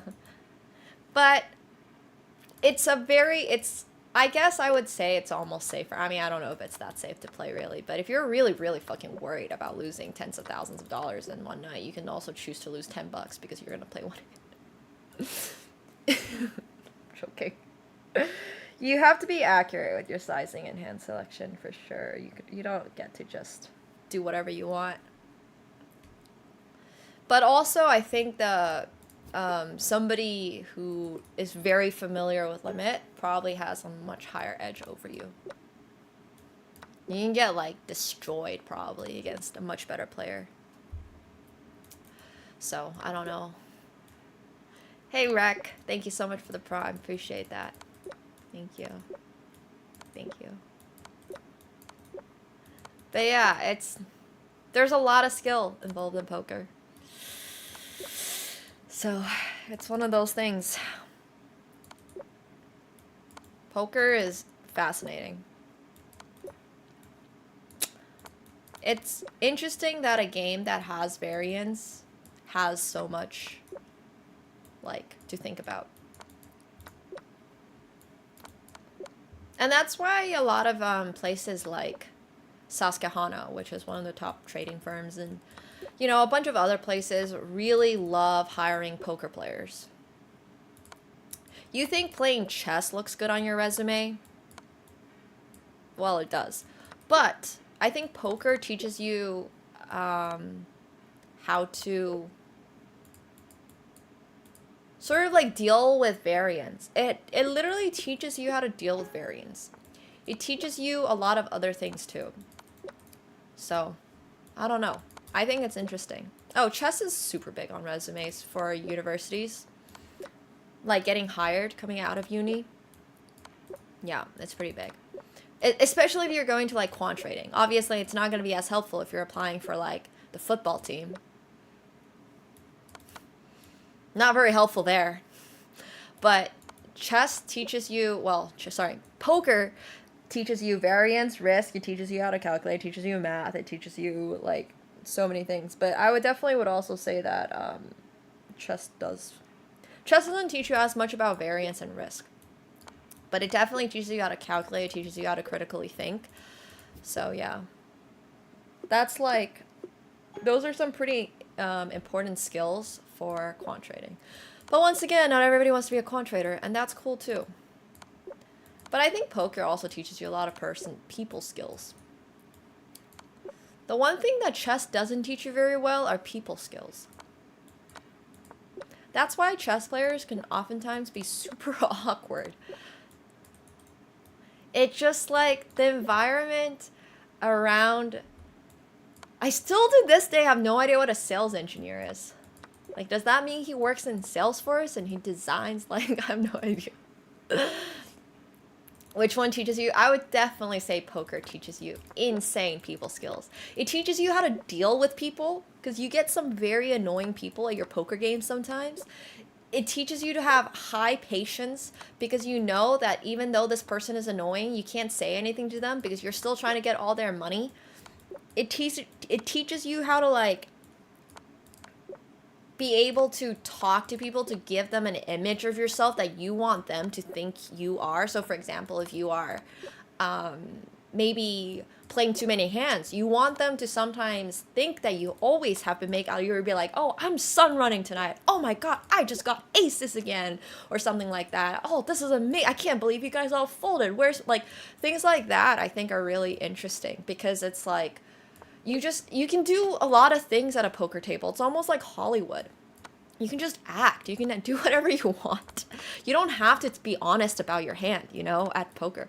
In chess, if you tell someone like, oh, I'm totally not capturing your queen, they'll be like, oh yeah, and look at the board and be like, oh, you're totally threatening my queen. You don't have that aspect in chess.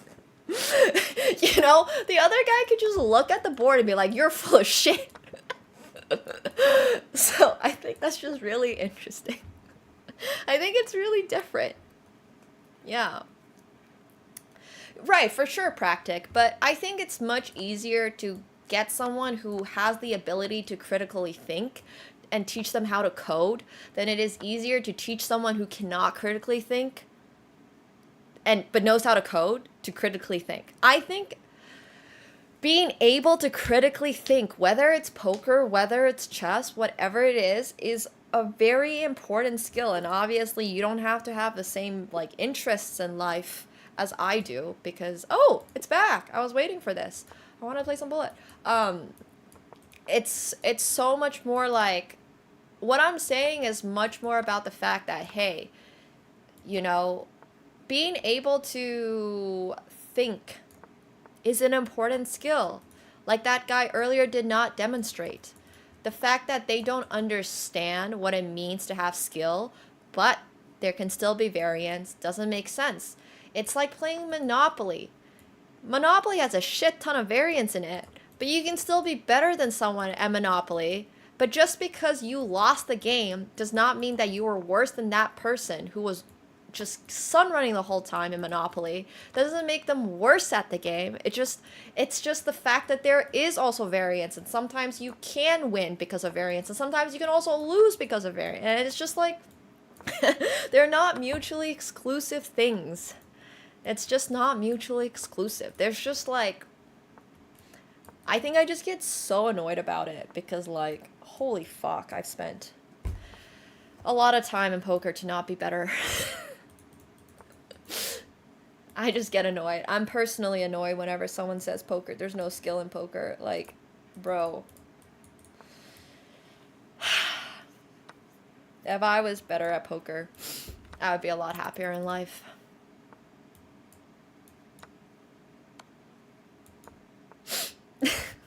It's fine. It's really fine. I mean, it's not fine, but it's fine. Or you can also just get more luck. Yeah, let me load up on more luck, you know?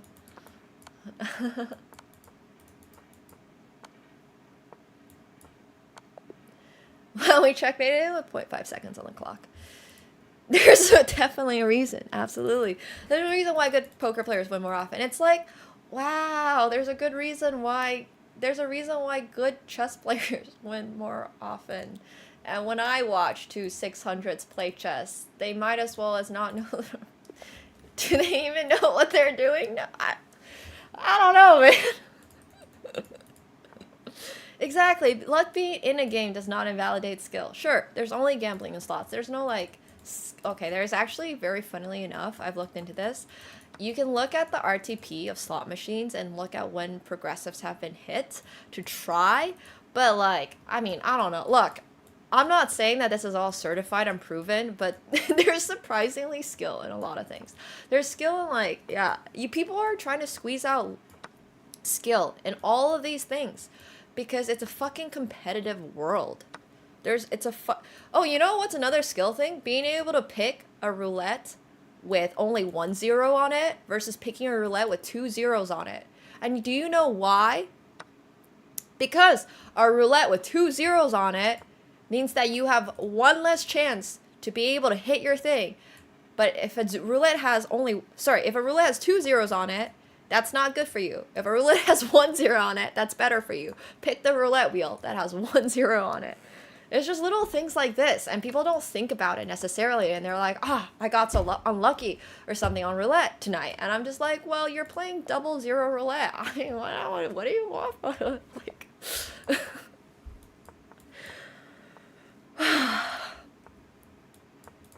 Sorry.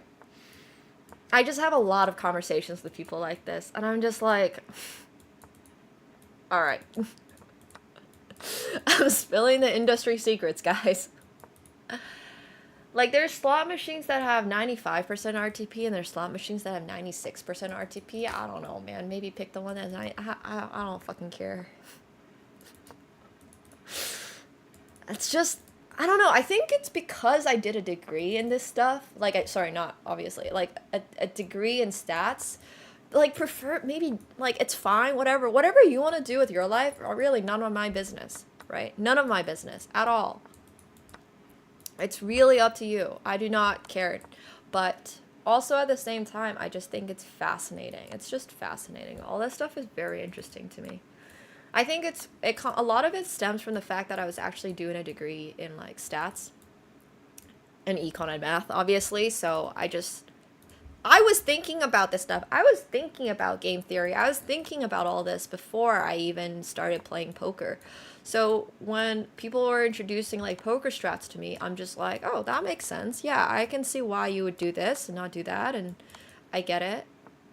And I think that's maybe an intro to Stats 101 class is what a lot of people need to like cram. Sorry. Oh my god, this just reminds me, like, no, bro is not cheating. Okay, anyways. Yes, some people have a really hard time with statistical analysis. I'm convinced. Yeah, it's so true though. Some people just have a really hard time with this. Yeah, if you actually understand the math behind this stuff, it makes it a lot like you can just watch something and just be like, oh, that's how that works. It's like same for tennis, right? Like if you were watching two tennis players without having any prior knowledge of tennis, you wouldn't really understand it.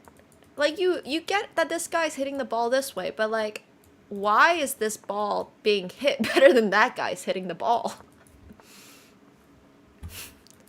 You know? Like, are you really gonna be able to tell? Probably not, unless you actually go a little bit more in depth. I'd, like, be like, oh, that guy hit it with a crazy backspin, or this guy hit it with a crazy, like, drop ball or something. Like, yeah, exactly. Like, you just wouldn't really get it unless you do a little deeper dive into the game. And I think that's the same for a lot of things. And it's the same for when people ask, like, oh, how the hell are you able to talk while playing this fast? And it's because I've been playing this game for 22 years? I've been playing this game for 22 years now. Like, I'm so familiar with the game at this point. I don't need to really think, well, actually, I choose this time control to not think because I don't want to think. That's a different story. Don't need to get into it. I prefer this time control because I don't need to think. That's why I like Bullet so much. And it's okay if you don't like Bullet because you prefer thinking. That is okay as well. Not everybody has to like the same thing in the world. But just because you don't like the same thing doesn't invalidate it. That's the most important thing.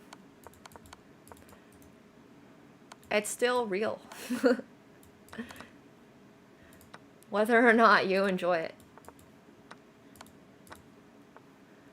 How did I end this game up being? How did I end up being up material? I'm actually not sure. How good will I be in 20 years of poker? Sadly, the answer to that is probably not nearly as good as I will ever be in chess. I can spend the next 20 years of my life studying poker. I think this is a big realization I had over the past year, is that I can probably dedicate the literal next 20 years of my life, 6 to 8 hours a day of studying poker. And I might not be as good. But it might not, it doesn't matter that much. I don't need to be as good in poker to be more winning than I am, if that makes sense. Because game selection is a huge thing in poker.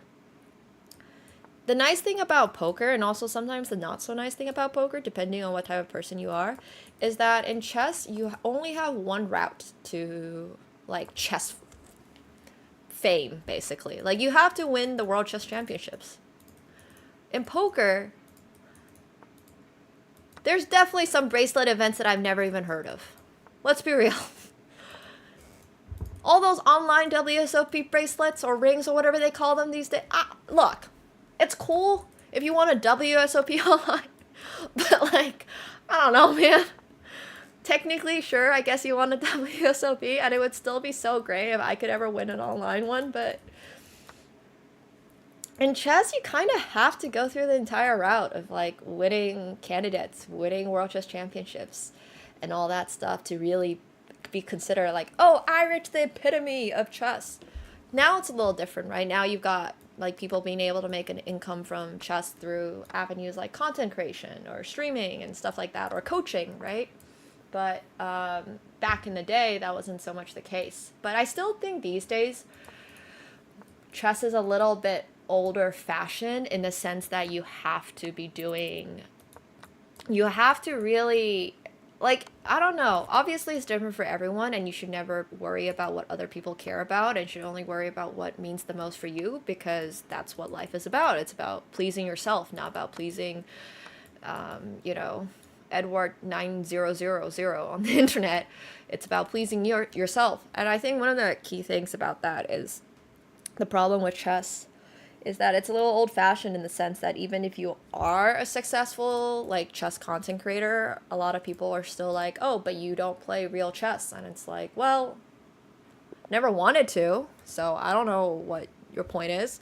Or you can talk to someone and you'll be like, oh, my rating is, you know, 2300 on chess.com. And they'll be like, that's not a real rating. Do you even play FIDE? And it's like, bro, shut up. It's 2025. You don't need to be, you're not even 80 years old. You don't need to be stuck in the 1940s way of chess. Why are you even telling me this? And I just think that I don't really, like, understand why that's sometimes the case. Oh my gosh, hey, Anna, I don't know why Moobot didn't like you, but thank you so much. Thank you. Yeah, I just think it's interesting. I just think all that stuff is really interesting. Hope you're well, though. But anyways, I just wanted to remind everyone that however you want to approach chess is totally fine. You don't have to become the best chess player ever. You don't even have to want to become the best chess player ever. You don't even need to care about trying to gain rating. You know, you can be 600, blundering a queen every single game. If your idea of a fun time is playing the game, and that's what you like to do, then go for it. You don't gotta listen to all these people that are like, oh, you have to hit 1000 to be considered even a chess player. Like, no, who cares? Just have fun. Yeah, thanks so much. I appreciate it. Hope we can hang out again soon. Thank you. Yeah, Moobot, be nice. I don't know why Moobot does that. I don't know. I think it's fine to suck. You weren't born being great at everything in life, you know?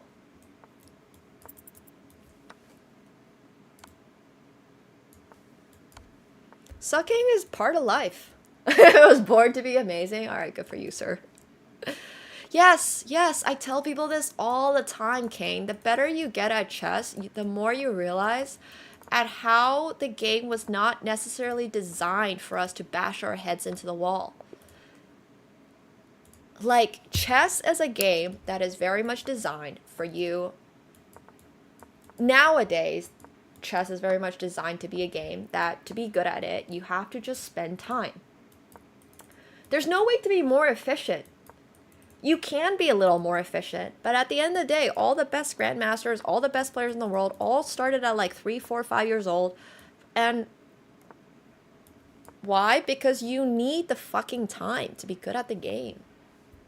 Yeah, we had a graph for this. I just think that the game is extremely difficult, and it's cool if your life pursuit is to become a grandmaster, and honestly, good for you. Happy for you. But it's just not necessary in your average. If you're an average Joe with an average job and your life goal is to not become Magnus Carlsen, then just like have fun with it, I guess. So, yeah. I wish I had some milk. Yeah. I think it's just like, but I was telling you guys about the problem with elitism in chess. I think that's a little bit of a, not necessarily a problem.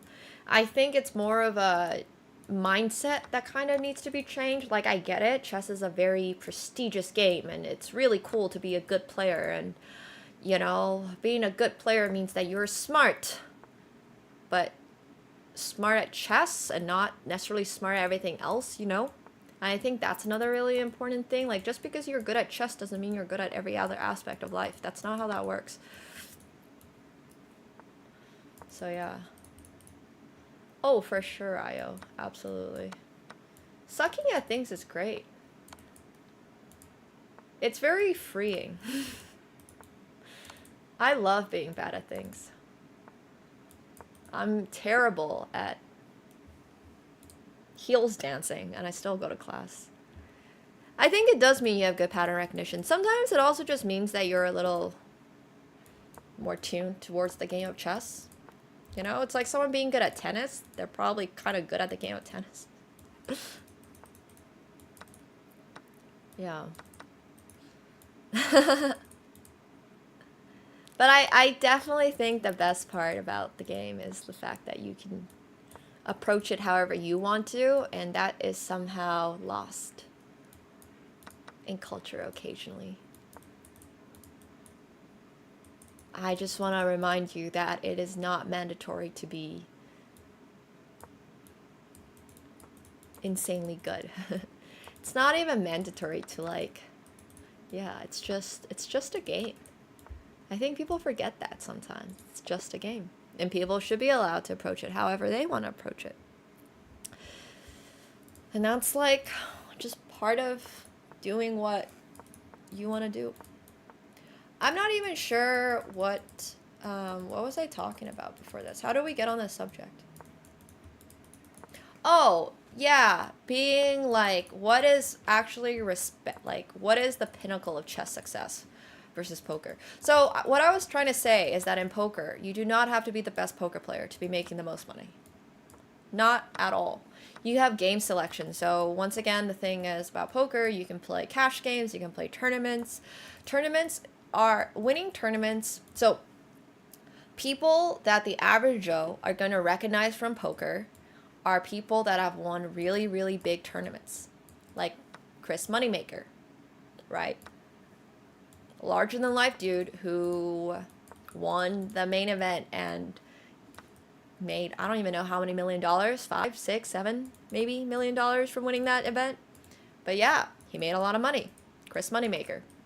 Very famous poker player who won a big tournament. Absolutely.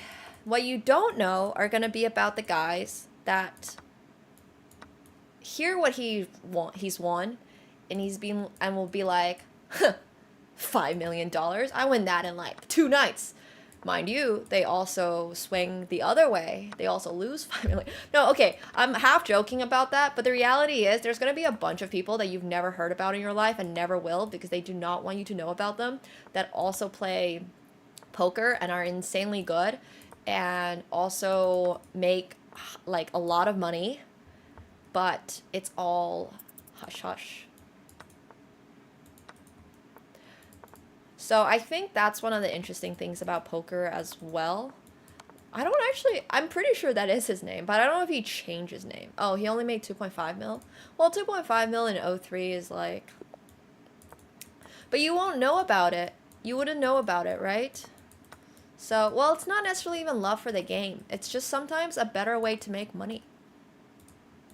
Sometimes the best way for a guy to make money playing poker is by being anonymous and playing other types of games that are not like blasted all over the internet or social media.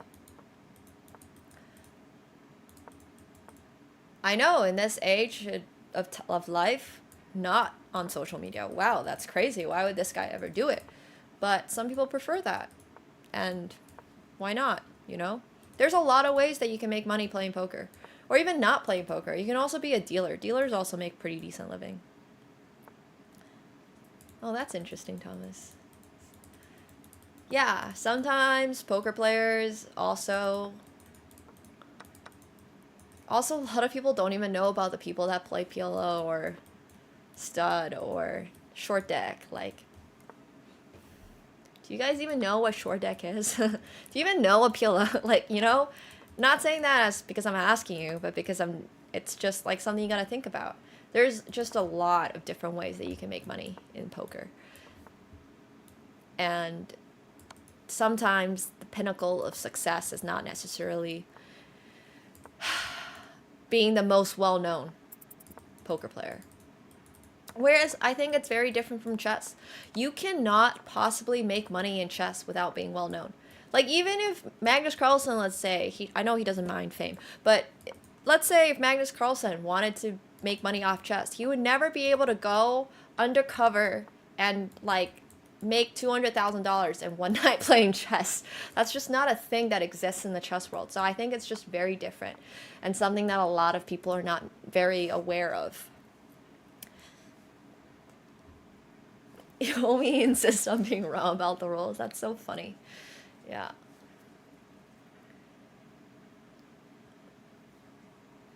Sometimes, Cannibal, but sometimes you can get so well known and people are like, oh, this guy's good, don't invite him.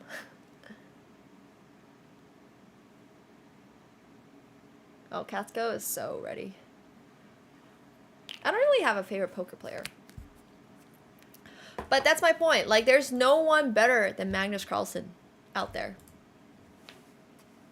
Known fact. Known fact. There's literally no way you can make money off of chess without being, like, publicly known and yourself. There's just no way. If you want to make money, you have to either advertise coaching, win tournaments, or make money through content. Give me a fourth way to make money off of chess. Seriously. Hey, Cronus, thanks so much for the tier 3. Welcome back to your 20th month. Thank you. Thank you, thank you. Sell chessboards doesn't count as playing chess, though. You can sell chessboards without knowing how to play chess. You don't even have... Okay, yeah, I'm sure that $750 you win from every Title Tuesday is really going to cover your life. Oh, owning chess.com, sure. But you also don't need to play chess to own chess.com. I guess you could organize tournaments for, like, pennies. Literal pennies.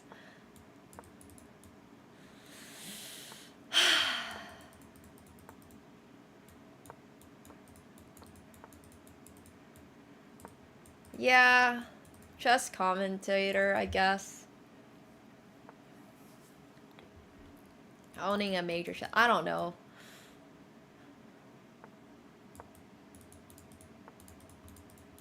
Someone doesn't know about the underground chess fighting rings, yeah. Oh, I would definitely say of all the people that have ever played chess, and obviously I don't know how skilled Anya is, but Anya has made the most money off of chess. Possibly more than Magnus Carlsen. And she barely, well, I don't know. Once again, she could be a genius chess player. Who knows?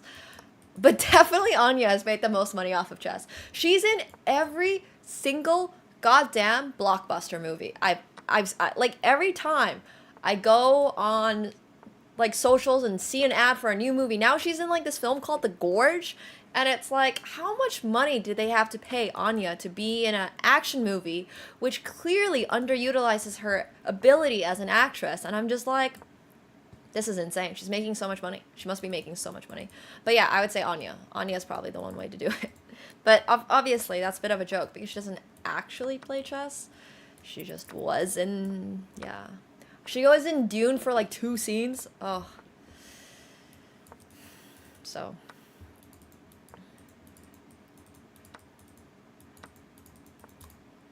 Anyways. Yeah, get Star Wars to cast me.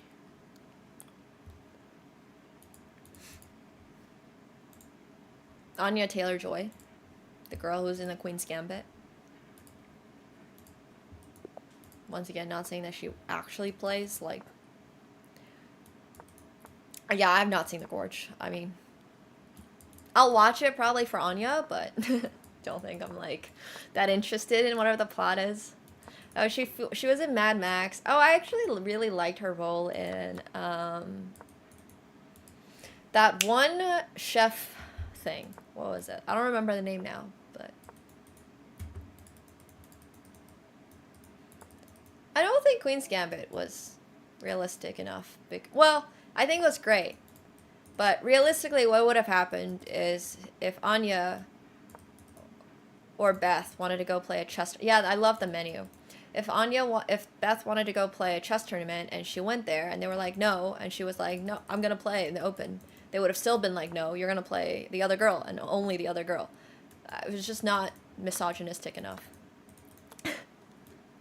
Hey Flex, thanks so much for the tier 1. Appreciate that. Thank you, thank you. If she wanted to play in the American Championships, they would have been like, no. If she wanted to do anything, they would have been like, no. I think is the biggest difference between the reality. But at least that's changing. Yeah. Well, I'm very glad that it wasn't more misogynistic, because if it was, we wouldn't have gotten the movie. The movie would have just been cut off by the time she walked into that gym to play in the Kentucky State Championships or whatever. They would have just been like, no, end of story. And then probably called the police on her to haul her out of there, and that would have been the end of the show. So I'm personally really glad that it wasn't realistic, because if it was, we wouldn't have gotten the Queen's Gambit. I'm just speaking from experience, unfortunately. It's just not a very friendly space. It wasn't a very friendly space for girls back then, and a lot of the time it still wasn't, even until like 19, yeah.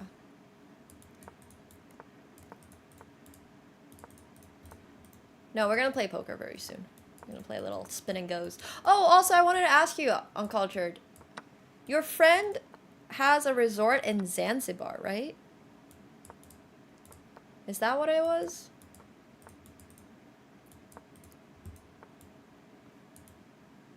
Okay, because I got reached out to buy a resort in Zanzibar. Like, a resort literally reached out and was like, hey, do you want to come? And I was like, wait, would this be your friend? Like, does your friend know who I am?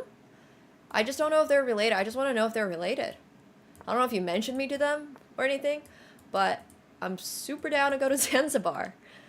I was actually, well, as you know, I'm literally looking for a place to vacation, potentially, and I've never really been to that area before. But Zanzibar is on the Indian Ocean coast of Africa. So, like, think Madagascar side. Nothing to do with you? Okay, got it. Understood, understood. Interesting. Might end up in Zanzibar anyways.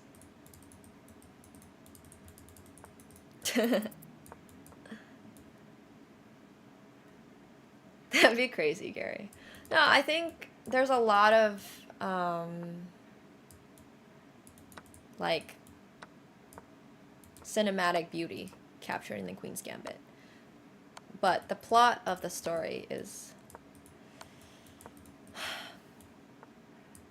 Like, I love the plot of the story. Absolutely. But it's unfortunately just not quite realistic. So, that's okay though. Once again, the fact that it wasn't realistic means we actually got the show. Which is awesome. It's awesome. It's good to have things that are imaginative. You know? It's really, really, really good that there is stuff like that. Because once again, we don't need more sad stuff in life. Yeah, exactly. It wasn't supposed to be a documentary. No shit. Alright, 1 second. I'm gonna turn the heat up.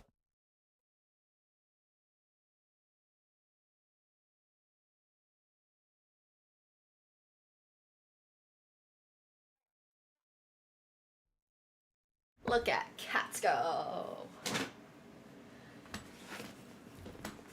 Catsko. Oh, he's so cute. He's so high up there, I can barely reach him.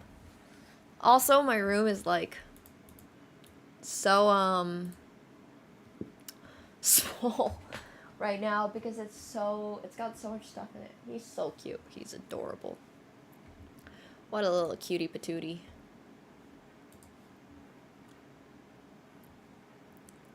That is the point of him being up there. It's true. It's true. Very much.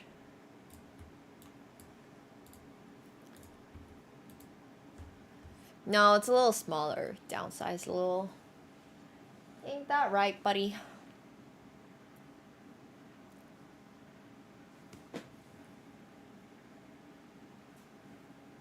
He's not grumpy. He's just... he's definitely looking over his domain. It seems bigger. That's interesting. It's definitely a touch smaller, but that's okay. I mean, it's also extremely busy right now. Like, the floor, everything is covered. I'll have way more space once I've got some stuff. Oh, so cute. Once I've got stuff moved out of the way. Yeah, I'm trying to figure out how I'm gonna design the stream room. I'm trying to figure that out right now. But he's cute. Waving with his right ear. I don't think he knows how to wave. I don't even know if he has a thought in his head. I don't know if he thinks.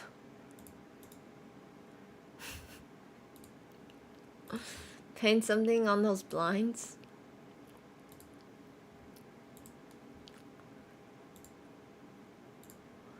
Do you think he thinks, chat? Oh yeah, he probably dreams about my ankles. Yeah.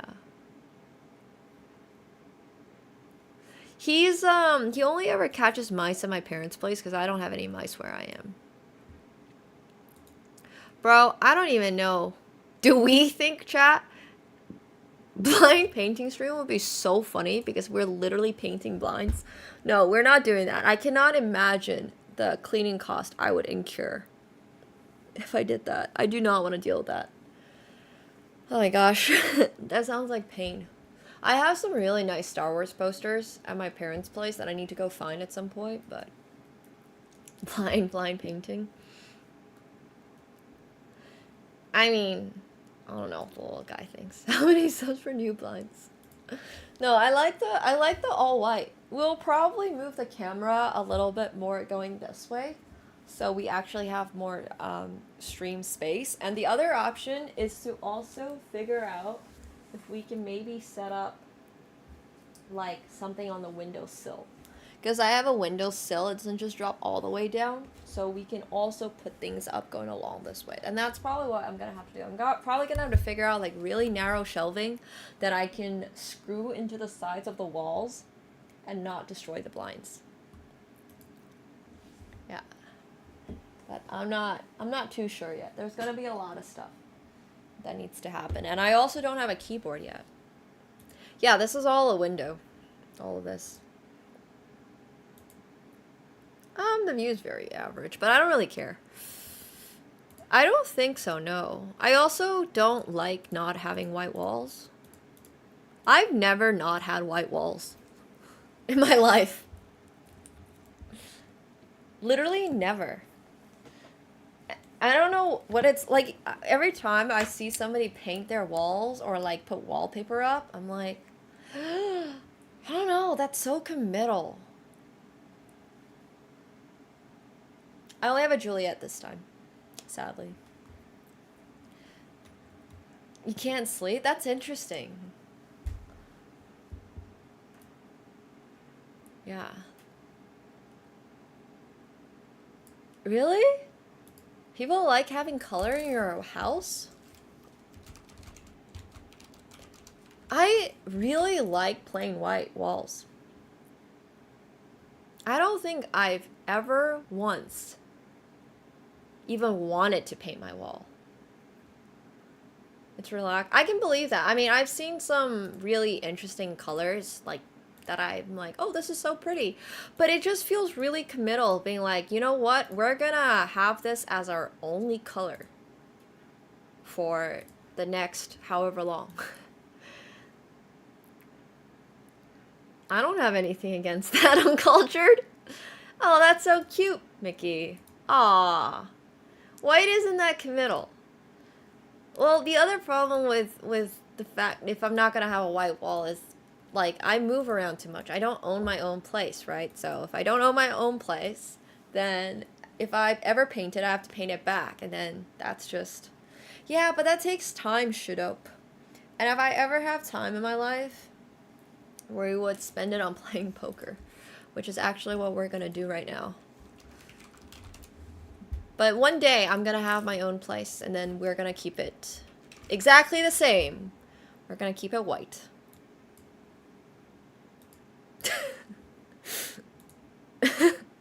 No, it's way too much commitment. I don't even like there's oh my god, I don't know. I can't paint a wall. I'm sorry. I just can't paint a wall. I can put art up on the walls. Yeah, I have my Dolly lithograph at my mom's place still that I need to move. Just kidding. What I really, really, really want to do is to put art up. But I know that because I'm only here for a year, I don't want to put art up. Because then I have to take it down. And let me tell you, taking stuff down is way more annoying than putting stuff up. Putting stuff up is like, wow, this is exciting. I love doing this. Like, and then taking stuff down is like, oh, fuck. You know? Yeah, I already know I'm moving out in a year. So I'm just very mentally not committed to putting anything up. You know, exactly. Exactly. Like, putting stuff up is so exciting, and then, oh my gosh. Taking stuff down is just having to pack things up is so annoying. Nobody ever likes packing things up.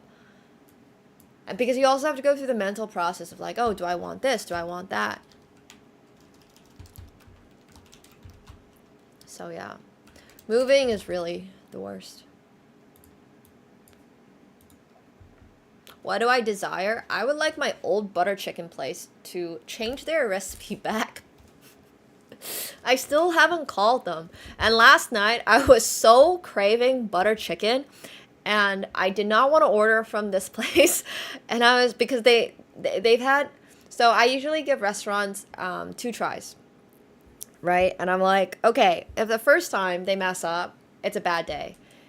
And the second time I order and it's still bad, then it's like an X. They get an X, and I'm like done with this place. Like, I break up with them. But like, I don't know. I have literally, I kid you not. Wait, I'm gonna look. I'm gonna look on Uber Eats right now. And please, well, they not only changed, they might have changed the chef, but I think what they also did was quite literally change the entire dish. It used to just be a butter chicken, and now it's a deli special butter chicken. So I think they changed the entire recipe. And they have all these things that I haven't seen before. They now have like Kolkata special street style chow mein, which sounds like Hakka food, which I don't actually love Hakka food. They have like a Kali Mersh chicken now. And there's a chicken vindaloo, there's a mutton rogan josh, there's a chicken kadai, but they don't have just a normal butter chicken. And now it's a deli special butter chicken. And I'm just very, very, very, very, very sad about it.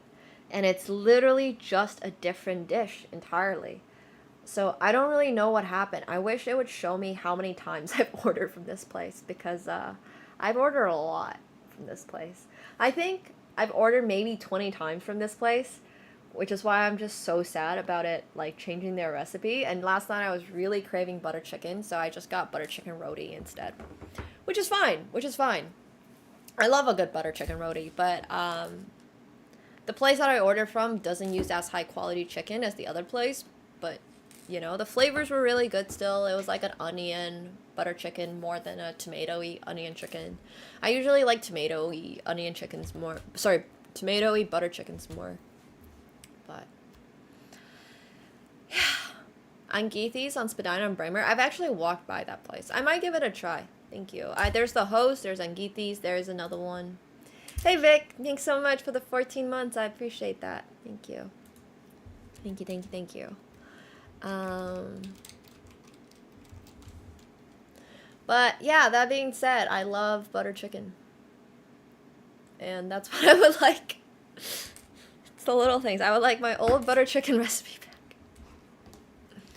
Alright, I'm gonna cut the YouTube stream, so make sure you guys hop over on to Twitch to watch some poker.